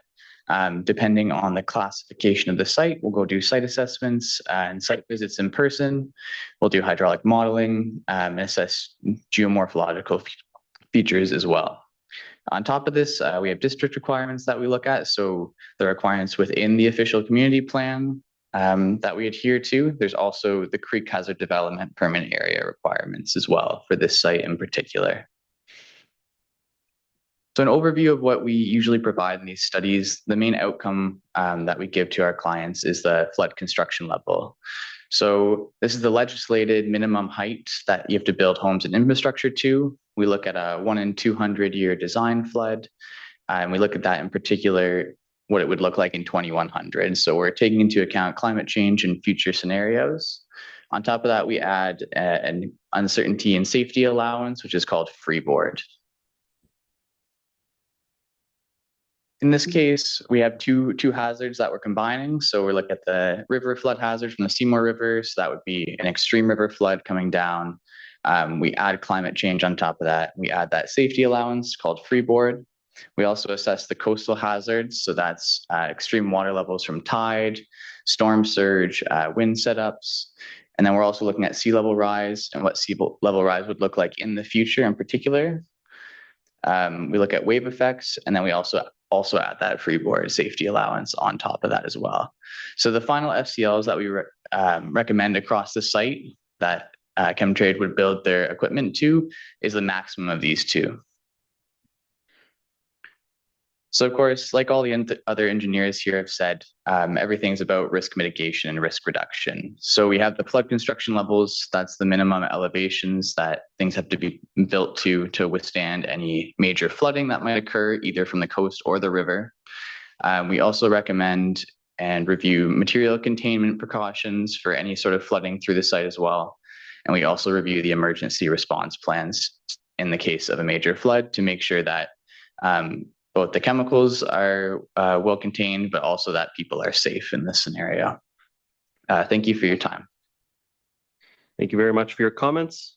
Ben Wall. The next speaker I have is William Schonover. Is that a virtual participant?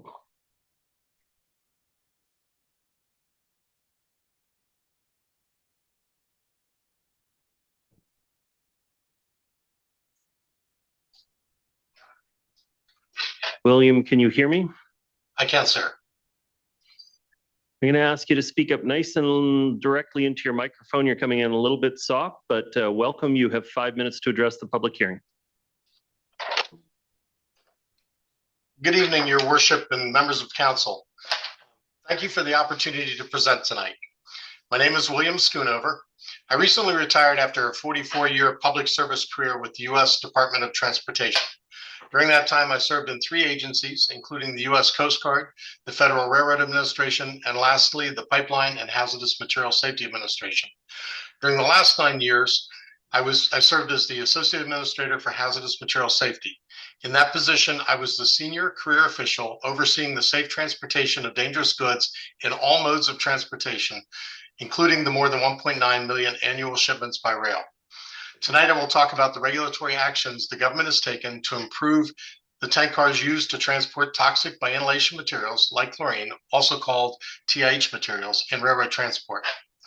Since its formation in 1967, DOT, in coordination with Transport Canada, has taken numerous actions to improve rail transportation safety of dangerous goods by adopting tank car design enhancements, improving operational controls, and implementing other rail safety improvements that reduce the likelihood of accidents. Transport Canada and DOT began addressing TIH materials in the mid-1980s following the Bhopal, India tragedy. Since then, several rulemakings have refined the package requirements for TIH materials, including those for tank cars. The final tank car design is based on years of federal and industry research, full-scale impact testing on cars, and our increased understanding of derailment dynamics from computer modeling, all of which were validated against observations of actual derailments. After the attacks of 9/11, the government, in collaboration with industry, began several efforts to improve the safety and security surrounding the transport of toxic by inhalation materials. Several tragic rail accidents in 2005 also spurred increased urgency. In 2007, the railroads issued interchange rules requiring new standards for tank cars. The government believed that additional safety advancements were possible, so in April of 2008, we proposed a more expansive set of regulatory requirements. The government's proposal took a two-pronged approach to enhancing safety. First, we proposed speed restrictions to control derailment forces. Then we proposed technology forcing standards for head and shell puncture resistance. The standards were well beyond what the existing cars could withstand. While the industry applauded our efforts, they stated that technology was not available to support the design and manufacture of tank cars that could meet the proposed standards. Using the next generation rail tank car project's work and input from the industry, DOT issued a final rule in January of 2009.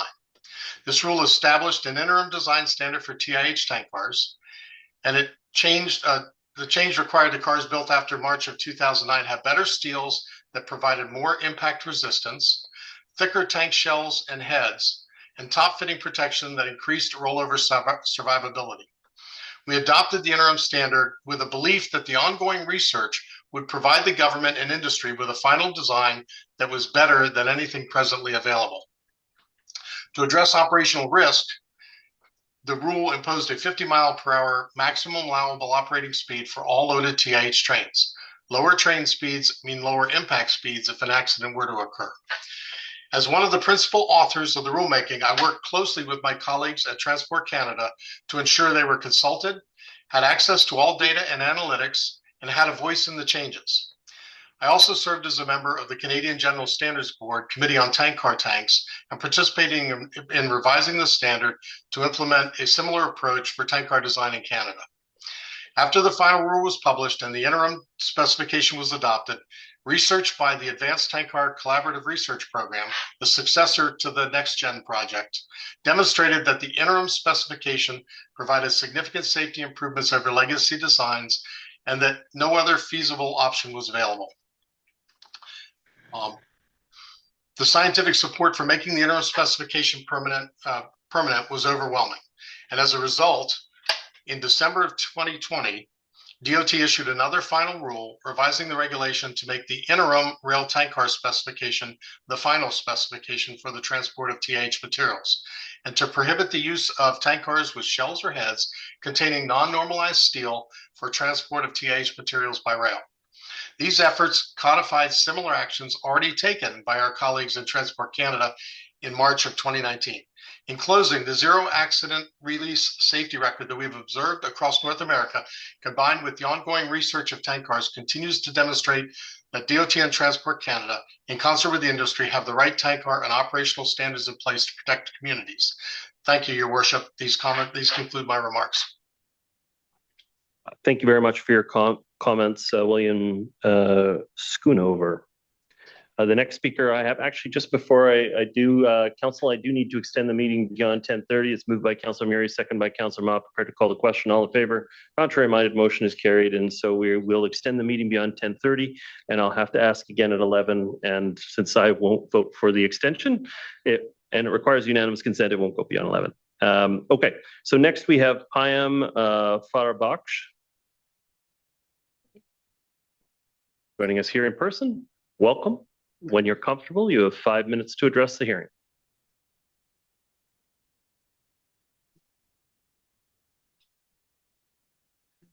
Good evening, Your Worship and council members.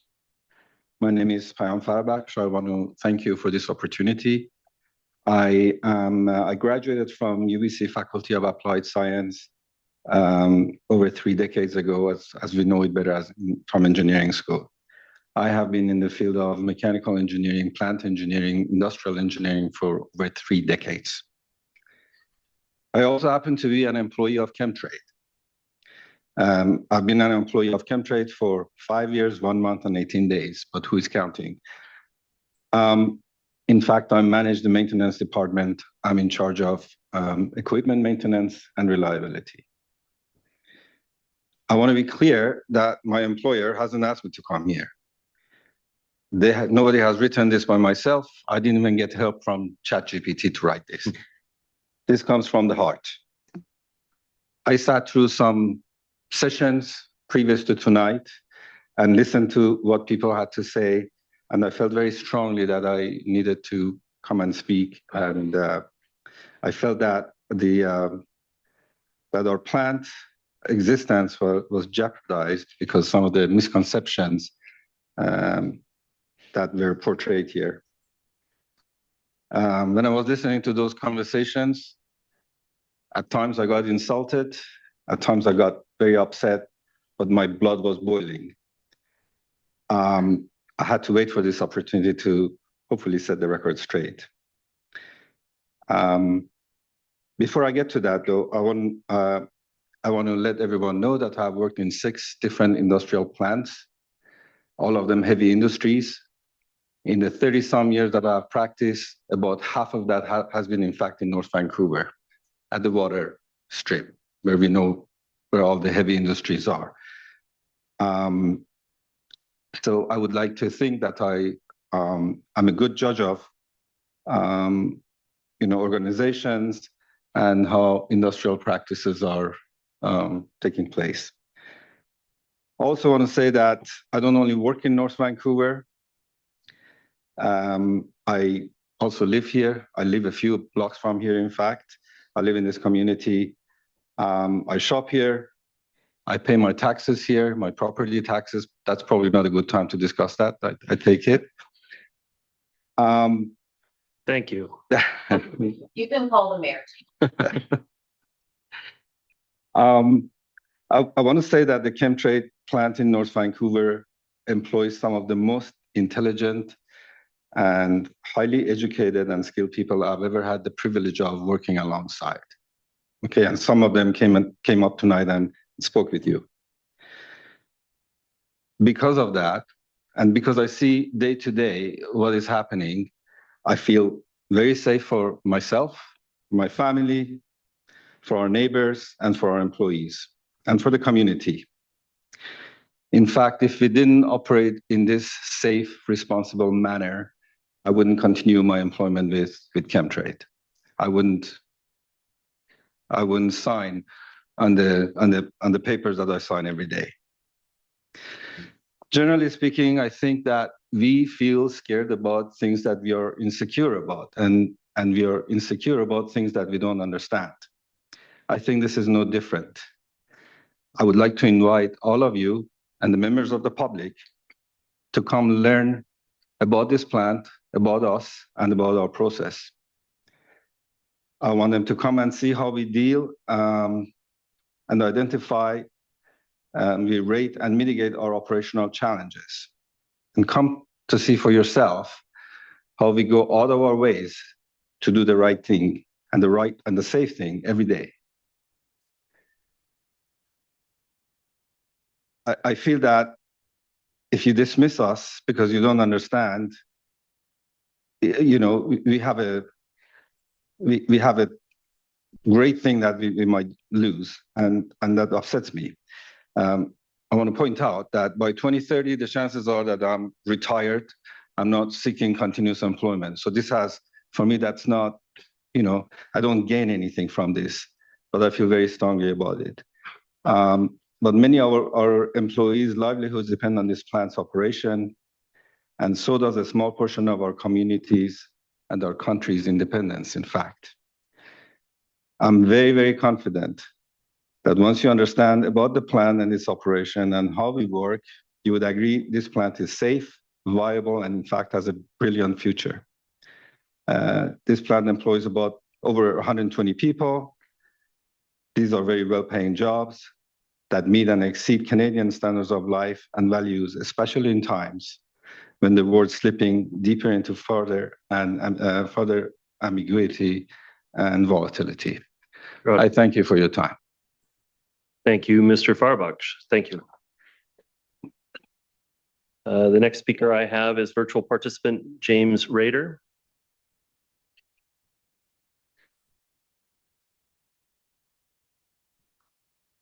James Rader, can you hear me? Yes, thank you and good evening. Your worship, members of council, can you hear me? Clearly, welcome. You have 5 minutes to address the hearing. I submitted a testimony and slides to the record, the public record. I will not use my slides during this presentation to speed it along. My name is James Rader. I have more than 50 years of experience in the railway industry, including roles with 2 Class 1 railways in mechanical inspection, the Association of American Railroads, the Federal Railroad Administration, and rail car manufacturer and lessor. Since 1983, I've been responsible for the safe transportation of dangerous goods. At the FRA in Washington, D.C., I worked on rulemaking, tank car safety research, field inspections, enforcement, and accident response investigations. Key rulemakings focused on improving tank car crashworthiness, as well as the railroad handling and movement of rail cars. I also led efforts to redesign and modernize federal requirements for tank car inspection, testing, and maintenance to improve operating reliability. I have served on several committees related to tank cars, including the AAR Tank Car Committee, the Canadian General Standards Board's Committee on Tank Cars, and the Railway Supply Institute's Committee on Tank Cars. I have delivered hundreds of presentations on tank car safety and reliability, and I'm a recognized historian and resource in this field. Tonight, I will discuss railway operating and inspection practices that, together with the robust railcar design and inspection and maintenance requirements for dangerous goods, ensure the safest means of transporting these materials across North America. Transport Canada, the U.S. Department of Transportation, and the AAR oversee freight movement across the general railway system. In Canada, the Railway Safety Act and the Transportation of Dangerous Goods Act authorized Transport Canada to govern railcar design, inspection, use, and movement. With respect to inspections, shippers inspect railcars before offering them to railways, and railways inspect them before placing them in trains. Trained employees assess a railcar's mechanical integrity during inspections. Railways also use wayside condition monitoring systems to track potential issues in real time. These systems include acoustic bearing, dragging equipment, high-wide load, hot bearing, hot wheel, wheel impact, wheel profile, truck performance and hunting, and machine vision systems. These detectors identify defects that may not be apparent through visual inspection alone. In addition, railway routes transporting higher risk dangerous goods require maximum spacing between the acoustic and hot bearing detectors. Periodic visual inspections by track inspectors and biannual track inspections with specialized vehicles. These vehicles measure track position, curvature, alignment, smoothness, rail cross level, and internal flaws using various sensors, measurement systems, and data management systems to create a track profile. Railways use this data to monitor track degradation and set maintenance schedules. The Railway Safety Act's implementing regulations set speed limits for trains based on track class. Track class is determined by geometric measurements in track maintenance. Trains on industry tracks move more slowly than those on mainline tracks. At lower speeds, fewer railcars derail, and there is less kinetic energy to puncture tank cars. This applies to railcars near the Chemtrade facility. For mainline trains carrying certain types and quantities of higher-risk dangerous goods, the Dangerous Goods Regulations set lower speed limits than the Safety Act's regulations. These trains, known as key trains, have maximum operating speeds of 50 miles per hour, reduced to 35 miles per hour in census metropolitan areas. The Canadian regulations also have additional track inspection requirements in cold weather conditions. These speeds ensure that in a derailment, a tank car containing a material toxic by inhalation, such as chlorine, is less likely to be punctured. Transport Canada employs railway safety and dangerous goods inspectors who inspect sites where dangerous goods are loaded and unloaded, and the railways transporting them. The department conducts about 40,000 combined railway safety and security inspections and 6,000 dangerous goods inspections annually. These inspections ensure that rail cars containing dangerous goods comply with the federal regulations, are mechanically safe and secure, and are transported safely. While federal inspections are important, they are in addition to those required by sites that handle dangerous goods and those conducted by railways from origin to destination. These inspections ensure the safe and secure packaging and transport of dangerous goods annually. From a statistical standpoint, 99.99% of the 1.9 million dangerous goods shipments transported by rail annually arrive safely. Fewer than 20,000 shipments carry chlorine, and releases of chlorine are extremely rare. That concludes the first part of my presentation. If I have the opportunity, I'll discuss part 2 of my testimony. Thank you very much for your time. Thank you for your time, James Rader. Next speaker I have is Tracy Clark, joining us virtually.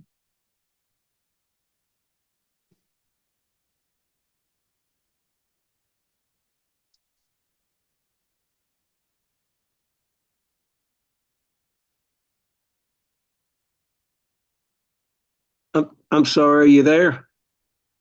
Yes, I can now hear you. I apologize.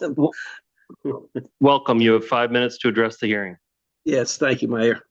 My name is Tracy Clark, and I'm a hazardous material response contractor in Fort Worth, Texas.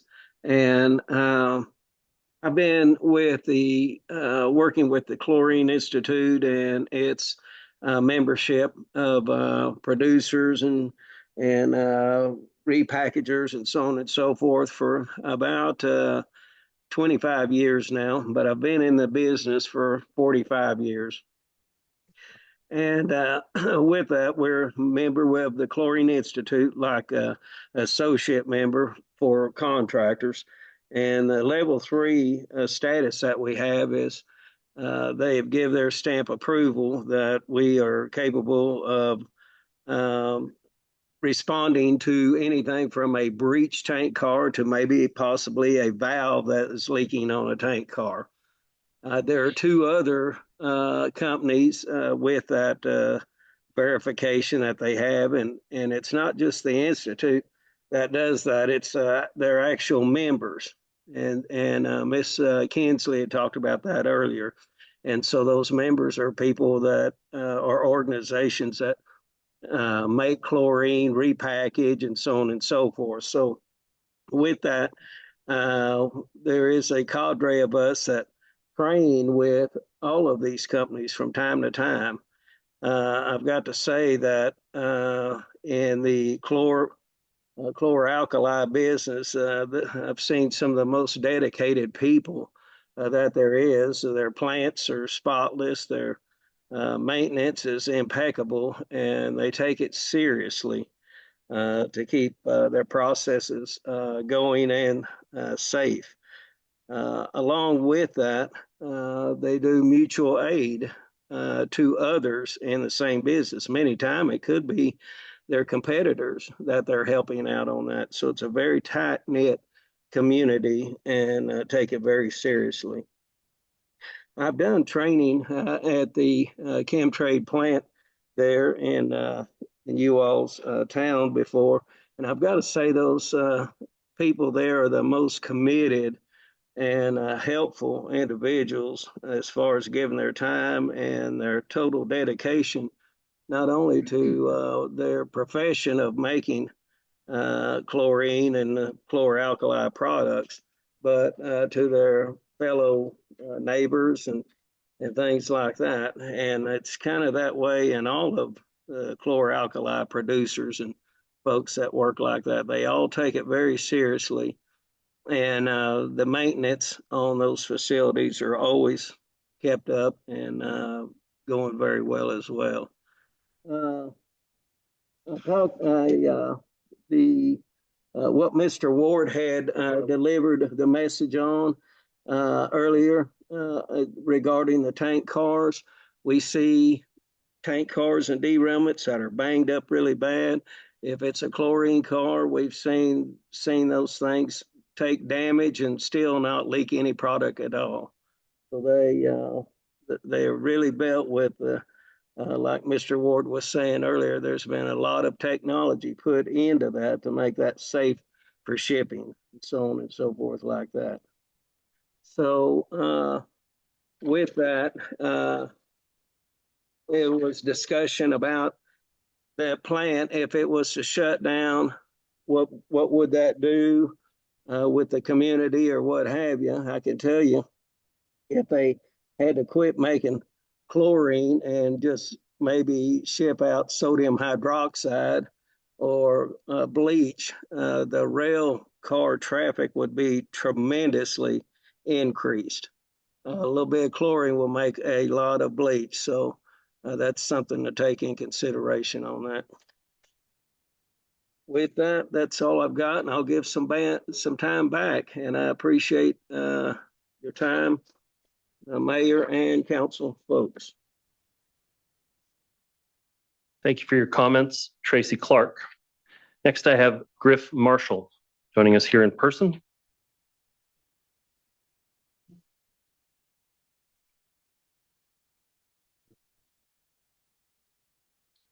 Thank you, Mayor Little and Council. My name is Griff Marshall. I'm a resident of the District of North Van from the Lynn Valley area. I'm here this evening to speak in favor of the requested rezoning application by Chemtrade. To start with, I'd like to state that I do not work for, nor do I have any affiliation with Chemtrade. I do, however, have experience with the chemical industry, having spent my entire working career with one of the largest global chemical companies. And Chemtrade would have been considered as a competitor to in one of the business segments of my former employer. I should also state that I was not directly involved in the chloralkali business, and chloralkali being production of chlorine and caustic soda, although chlorine was an upstream product, a feedstock to our process. I did present at the February 2026 public hearing. So all those comments that I made then are still on record. This evening, what I would like to do is make comments on two general subjects. The first one being security of supply of a critical chemical, that being chlorine. And the second topic, why chlorine is important for clean drinking water. You've heard much of this already this evening, so I'll try and skip in some of the details as appropriate. Let's start with some general background on the security supply of a critical chemical. In Canada, chlorine is produced in 3 provinces, British Columbia, Saskatchewan, and Quebec. Chemtrade North Vancouver represents 40% of the production capacity in all of Canada, and more regionally, 70% of the chlorine available in BC and Alberta. Chlorine is a key input chemical for water treatment. We've heard a lot of that, but we'll drill down into that a little bit later as well. I have some real concerns that if Canada is not self-sufficient in chlorine production, we could be left completely at the whim of the US government. As an example, recollect that during the pandemic, the United States of America initially would not share vaccines or personal protection equipment with any other countries. We do not want to face that risk. To the best of my understanding, there is not any planned new production capacity for chlorine in North America. And to the contrary, approximately 1/3 of the US chlorine capacity, which is based on asbestos diaphragm technology, that must be phased out in the coming years, so that in the medium term, overall North American chlorine capacity will decline.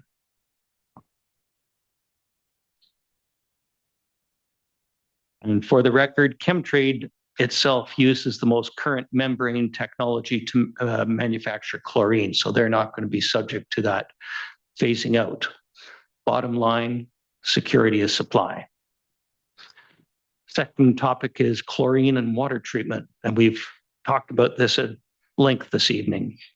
Chlorine in the form of sodium hypochlorite is a critical component in municipal water treatment. Sodium hypochlorite, also referred to as bleach, is available in industrial concentrations as well as household bleach. Sodium hypochlorite is produced by reacting chlorine gas with sodium hydroxide. This reaction product, sodium hypochlorite, is not stable. And by that, it means its potency decreases predominantly with time and temperature. Higher concentrations degrade more quickly than lower concentrations, and the rate of degradation is exponential, not linear. So a significant amount of the decomposition occurs in the first week after production. Why is this important? Because if you try and make bleach or sodium hypochlorite at a locale and ship it a long distance, it takes time and it will degrade significantly and not be as effective. If you want to get the same impact, you're going to have to ship many, many more vessels. I'm going to skip on quickly here. We talked about the Vancouver water treatment uses sodium hypochlorite, not produced by Chemtrade, but by one of their customers, Brenntag. So in conclusion, chlorine is one of the building blocks for sodium hypochlorite. Sodium hypochlorite is critical for treating our water. Canada truly needs to be self-sufficient in the production of chlorine to meet its domestic needs. Chemtrade employs current technology to produce chlorine, which means they will not be forced to phase out manufacture because of environmental matters. I charge you to check the information that has been passed on to you by myself and all participants. In the previous meeting, there were a number of things that were not quite accurate. If you can Thank you for listening. Thank you very much. The input of your community. Thank you for your comments, Griff Marshall. I have time for probably 2 additional speakers, and I'm going to preface it just before I come to you. If you absolutely cannot be here tomorrow night, keep your hand up if you want to speak. But if you are going to be here tomorrow night, no matter what, then we'll have you come tomorrow night because I can only take 2. So yeah, and in the back corner, great, fantastic. So up, yes, you first, please. It's very civil of everyone. Thank you very much for that. My name is Henry Jen. Can everybody hear me? I live in the district of North Vancouver since 1976. Homeowner, and also participated every one of the elections and elected some, if not all of you, to this council.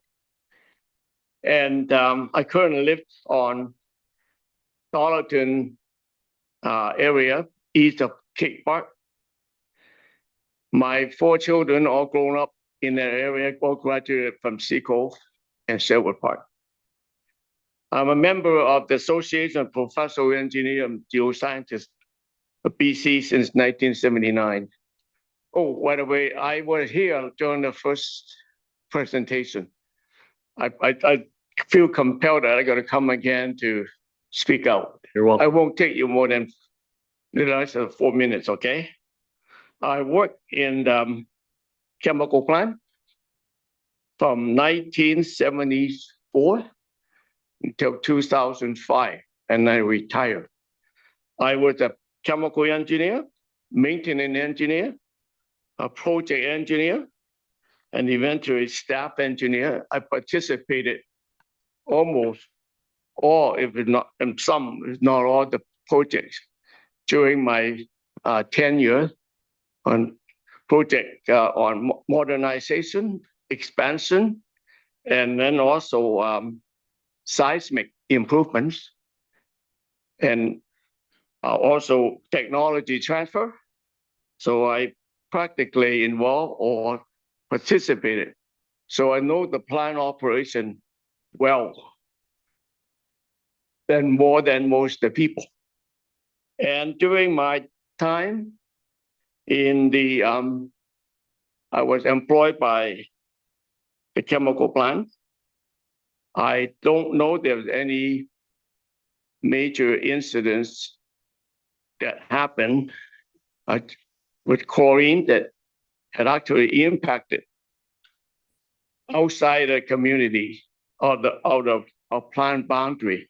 Not even the garbage transfer station, not even ERCO next door. We managed to solve the problem and keep the problem within minutes. Because we had the system in place, had sensors, signals, warnings, and emergency systems. We take care of any incidents. I also was involved with a loading, storage, railroad truck, what have you, over the years. So I know the system well. And what did I say? I retired from the plant in August 2005. And then I was called back a year later to help the plant to do the maintenance shutdown because we did a lot of planning. You hire hundreds of contractors. Because at that time, the plant was doing a technology transfer. The engineer was busy doing this.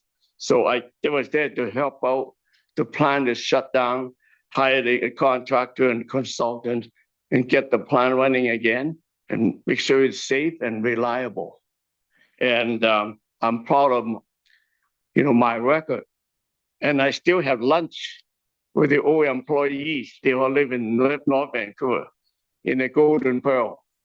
Maybe 3 times a year, and we talk about things. So I'm here. Hopefully, all of you will buy what I said and support the modernization of chemtrade. Oh, by the way, there's no conflict of interest here. I am not an employee or contractor or consultant at chemtrade because I left the company or the plant 20 years ago. Okay, there was Nexen Chemicals, and that's all I have to say. I hope that you guys buy what I said. I'm 83 years old, and I had a good life working in there. And then also, the plant not just employed currently 150 people full-time. We also employ the other industry like C-SPAN, right? Airline shipyard to maintain our vessels, and also roofers, carpenters, millwrights, electricians, pipe fitters, machinists, fabricators. So it's not just 110 or 115 full-time people right now. Actually, it's many other people a benefit because we are there and keep everybody pay well. Longshoremen to truckers. Anyway, I used up all my time, and hopefully you're going to support the chemtrade modernization. Thank you very much, and good night. Thank you for your comments, Mr. Jung. I'm sure you had my record. I spoke the first hearing. I remember. Even though it's not as emotional as today. Thank you very much. Thank you. And you also live in my area too, right? Oh, For the year? Okay. Yes. Yeah. Thank you. Good night. Have a good evening. Mr. Metcalf. Last speaker of the evening.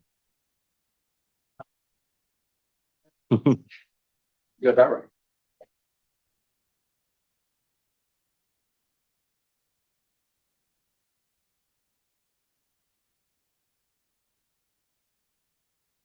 When you're comfortable, you have 5 minutes to address the hearing. Thank you, Your Worship. Mr. Mayor and members of council, thank you for the opportunity to speak this evening. I stand before you not as a U.S. chemical engineer, a financial analyst, or a U.S. rail expert. I simply stand before you, like many local residents you've heard from tonight, as a resident of North Vancouver who expect their elected officials to place the safety and health and well-being of our community above all other considerations. At the heart of the discussion tonight is a simple question. Is the continued manufacturing and shipment of liquid chlorine through one of the most densely populated regions in British Columbia necessary? I would submit to you the answer is no. Over the past several years, Chemtrade has repeatedly argued that liquid chlorine production is essential to the future viability of its North Vancouver operations. Yet, the company's own financial results tell a different story. Chemtrade generated record financial performances in 2025 with adjusted EBITDA exceeding $500 million, driven by a broad portfolio of industrial and water treatment products. On multiple fronts, it would seem that Chemtrade has misled you, the council, and we, the people. The company has repeatedly highlighted the strength and diversity of its business lines beyond liquid chlorine production. In addition, numerous financial analysts covering Chemtrade have consistently identified the company as a strong and profitable enterprise because of its diversified operation. There is no credible evidence that Chemtrade would cease to be a viable or profitable company if liquid chlorine production were phased out and replaced with less hazardous product lines. The question for you tonight, Council, is therefore not whether Chemtrade survived. The question should be is whether thousands of North Shore residents should continue to bear the risks associated with the manufacture, storage, and transportation of one of the most dangerous industrial chemicals in use today. I remind you that over 90% of this liquid chlorine is being sold and shipped to the United States. That brings me to my second point. If a significant release of liquid chlorine were ever to occur, does anyone honestly believe that the District of North Vancouver possesses the emergency response capacity required to deal with it? The reality is that it does not. Neither the district nor the neighboring municipalities maintain the specialized resources necessary to respond to a catastrophic chlorine release. Such an event would immediately become a regional, provincial, and potentially national emergency.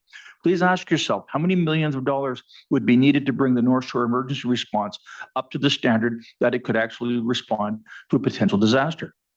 And remember, the risk isn't confined to the facility itself. Every shipment leaving the plant travels through communities stretching from North Vancouver, Burnaby, New Westminster, etc. Along those rail corridors are schools, hospitals, seniors residents, businesses, parks, and tens of thousands of homes. One serious incident, whether caused by equipment failure, human error, natural disaster, or an unforeseen act, could place thousands of people at risk within minutes. With the probability of such an event may be low, the consequences would be catastrophic. That's precisely why council must focus not only on likelihood, but on consequence. My final point concerns your responsibility as elected officials. Each of you has been entrusted by the residents of North Vancouver to protect the public interest. Your foremost obligation is not to Chemtrade shareholders. It's not to the outside governments. It's not to the industrial operators. It's to the people who elect you. Parents raising their children here, seniors who have chosen North Vancouver as their home, families who expect that every reasonable step has been taken to protect their safety. When a risk exists that could potentially result in mass casualties, council has a duty to apply the precautionary principle. If there is a safer alternative available, and in this case there is, then it is your responsibility to choose the option that best protects the public. Chemtrade can continue to operate, continue to employ people. It can continue to generate substantial profits to their shareholders. What it should not be permitted to do is place the lives of North Vancouver residents at unnecessary risk when its future success does not depend on the continued manufacture and shipment of liquid chlorine. The decision is not about whether Chemtrade remains a viable business. It's about whether the public safety comes first. I respectfully urge council to reject any proposal that would expand liquid chlorine production in North Vancouver and instead support a transition to a safer industrial operation that protects local jobs and the people who call this community home. Thank you. Thank you very much for your comments. Colin Metcalf. Recommendation language is on screen. Council, I think that's the last speaker we're going to be able to take tonight. And so we do have a recommended wording here. And I don't think it's actually a motion. I just declare this, right? I can do by resolution. Okay, so the resolution would be that the June 16th, 2026 public hearing regarding bylaw 8778 is adjourned and will reconvene on Wednesday, June 17th, 2026 at 5 p.m. at Council Chambers at 355 West Queens. Moved by me. Is there a seconder? Second by Councillor Ma. Prepared to call the question. All in favor? Contrary minded? Motion is carried. So just for clarification, the public hearing is still open. You can still talk about these matters. Council can still chit-chat about these matters. When we formally close the public hearing, we will no longer be able to receive new information. But as it stands, you can still send emails. You can still talk about it. All good. But go home and have some rest. You've been here for long enough. Thank you, everybody, for your participation tonight. Look forward to seeing you again tomorrow night if you want to.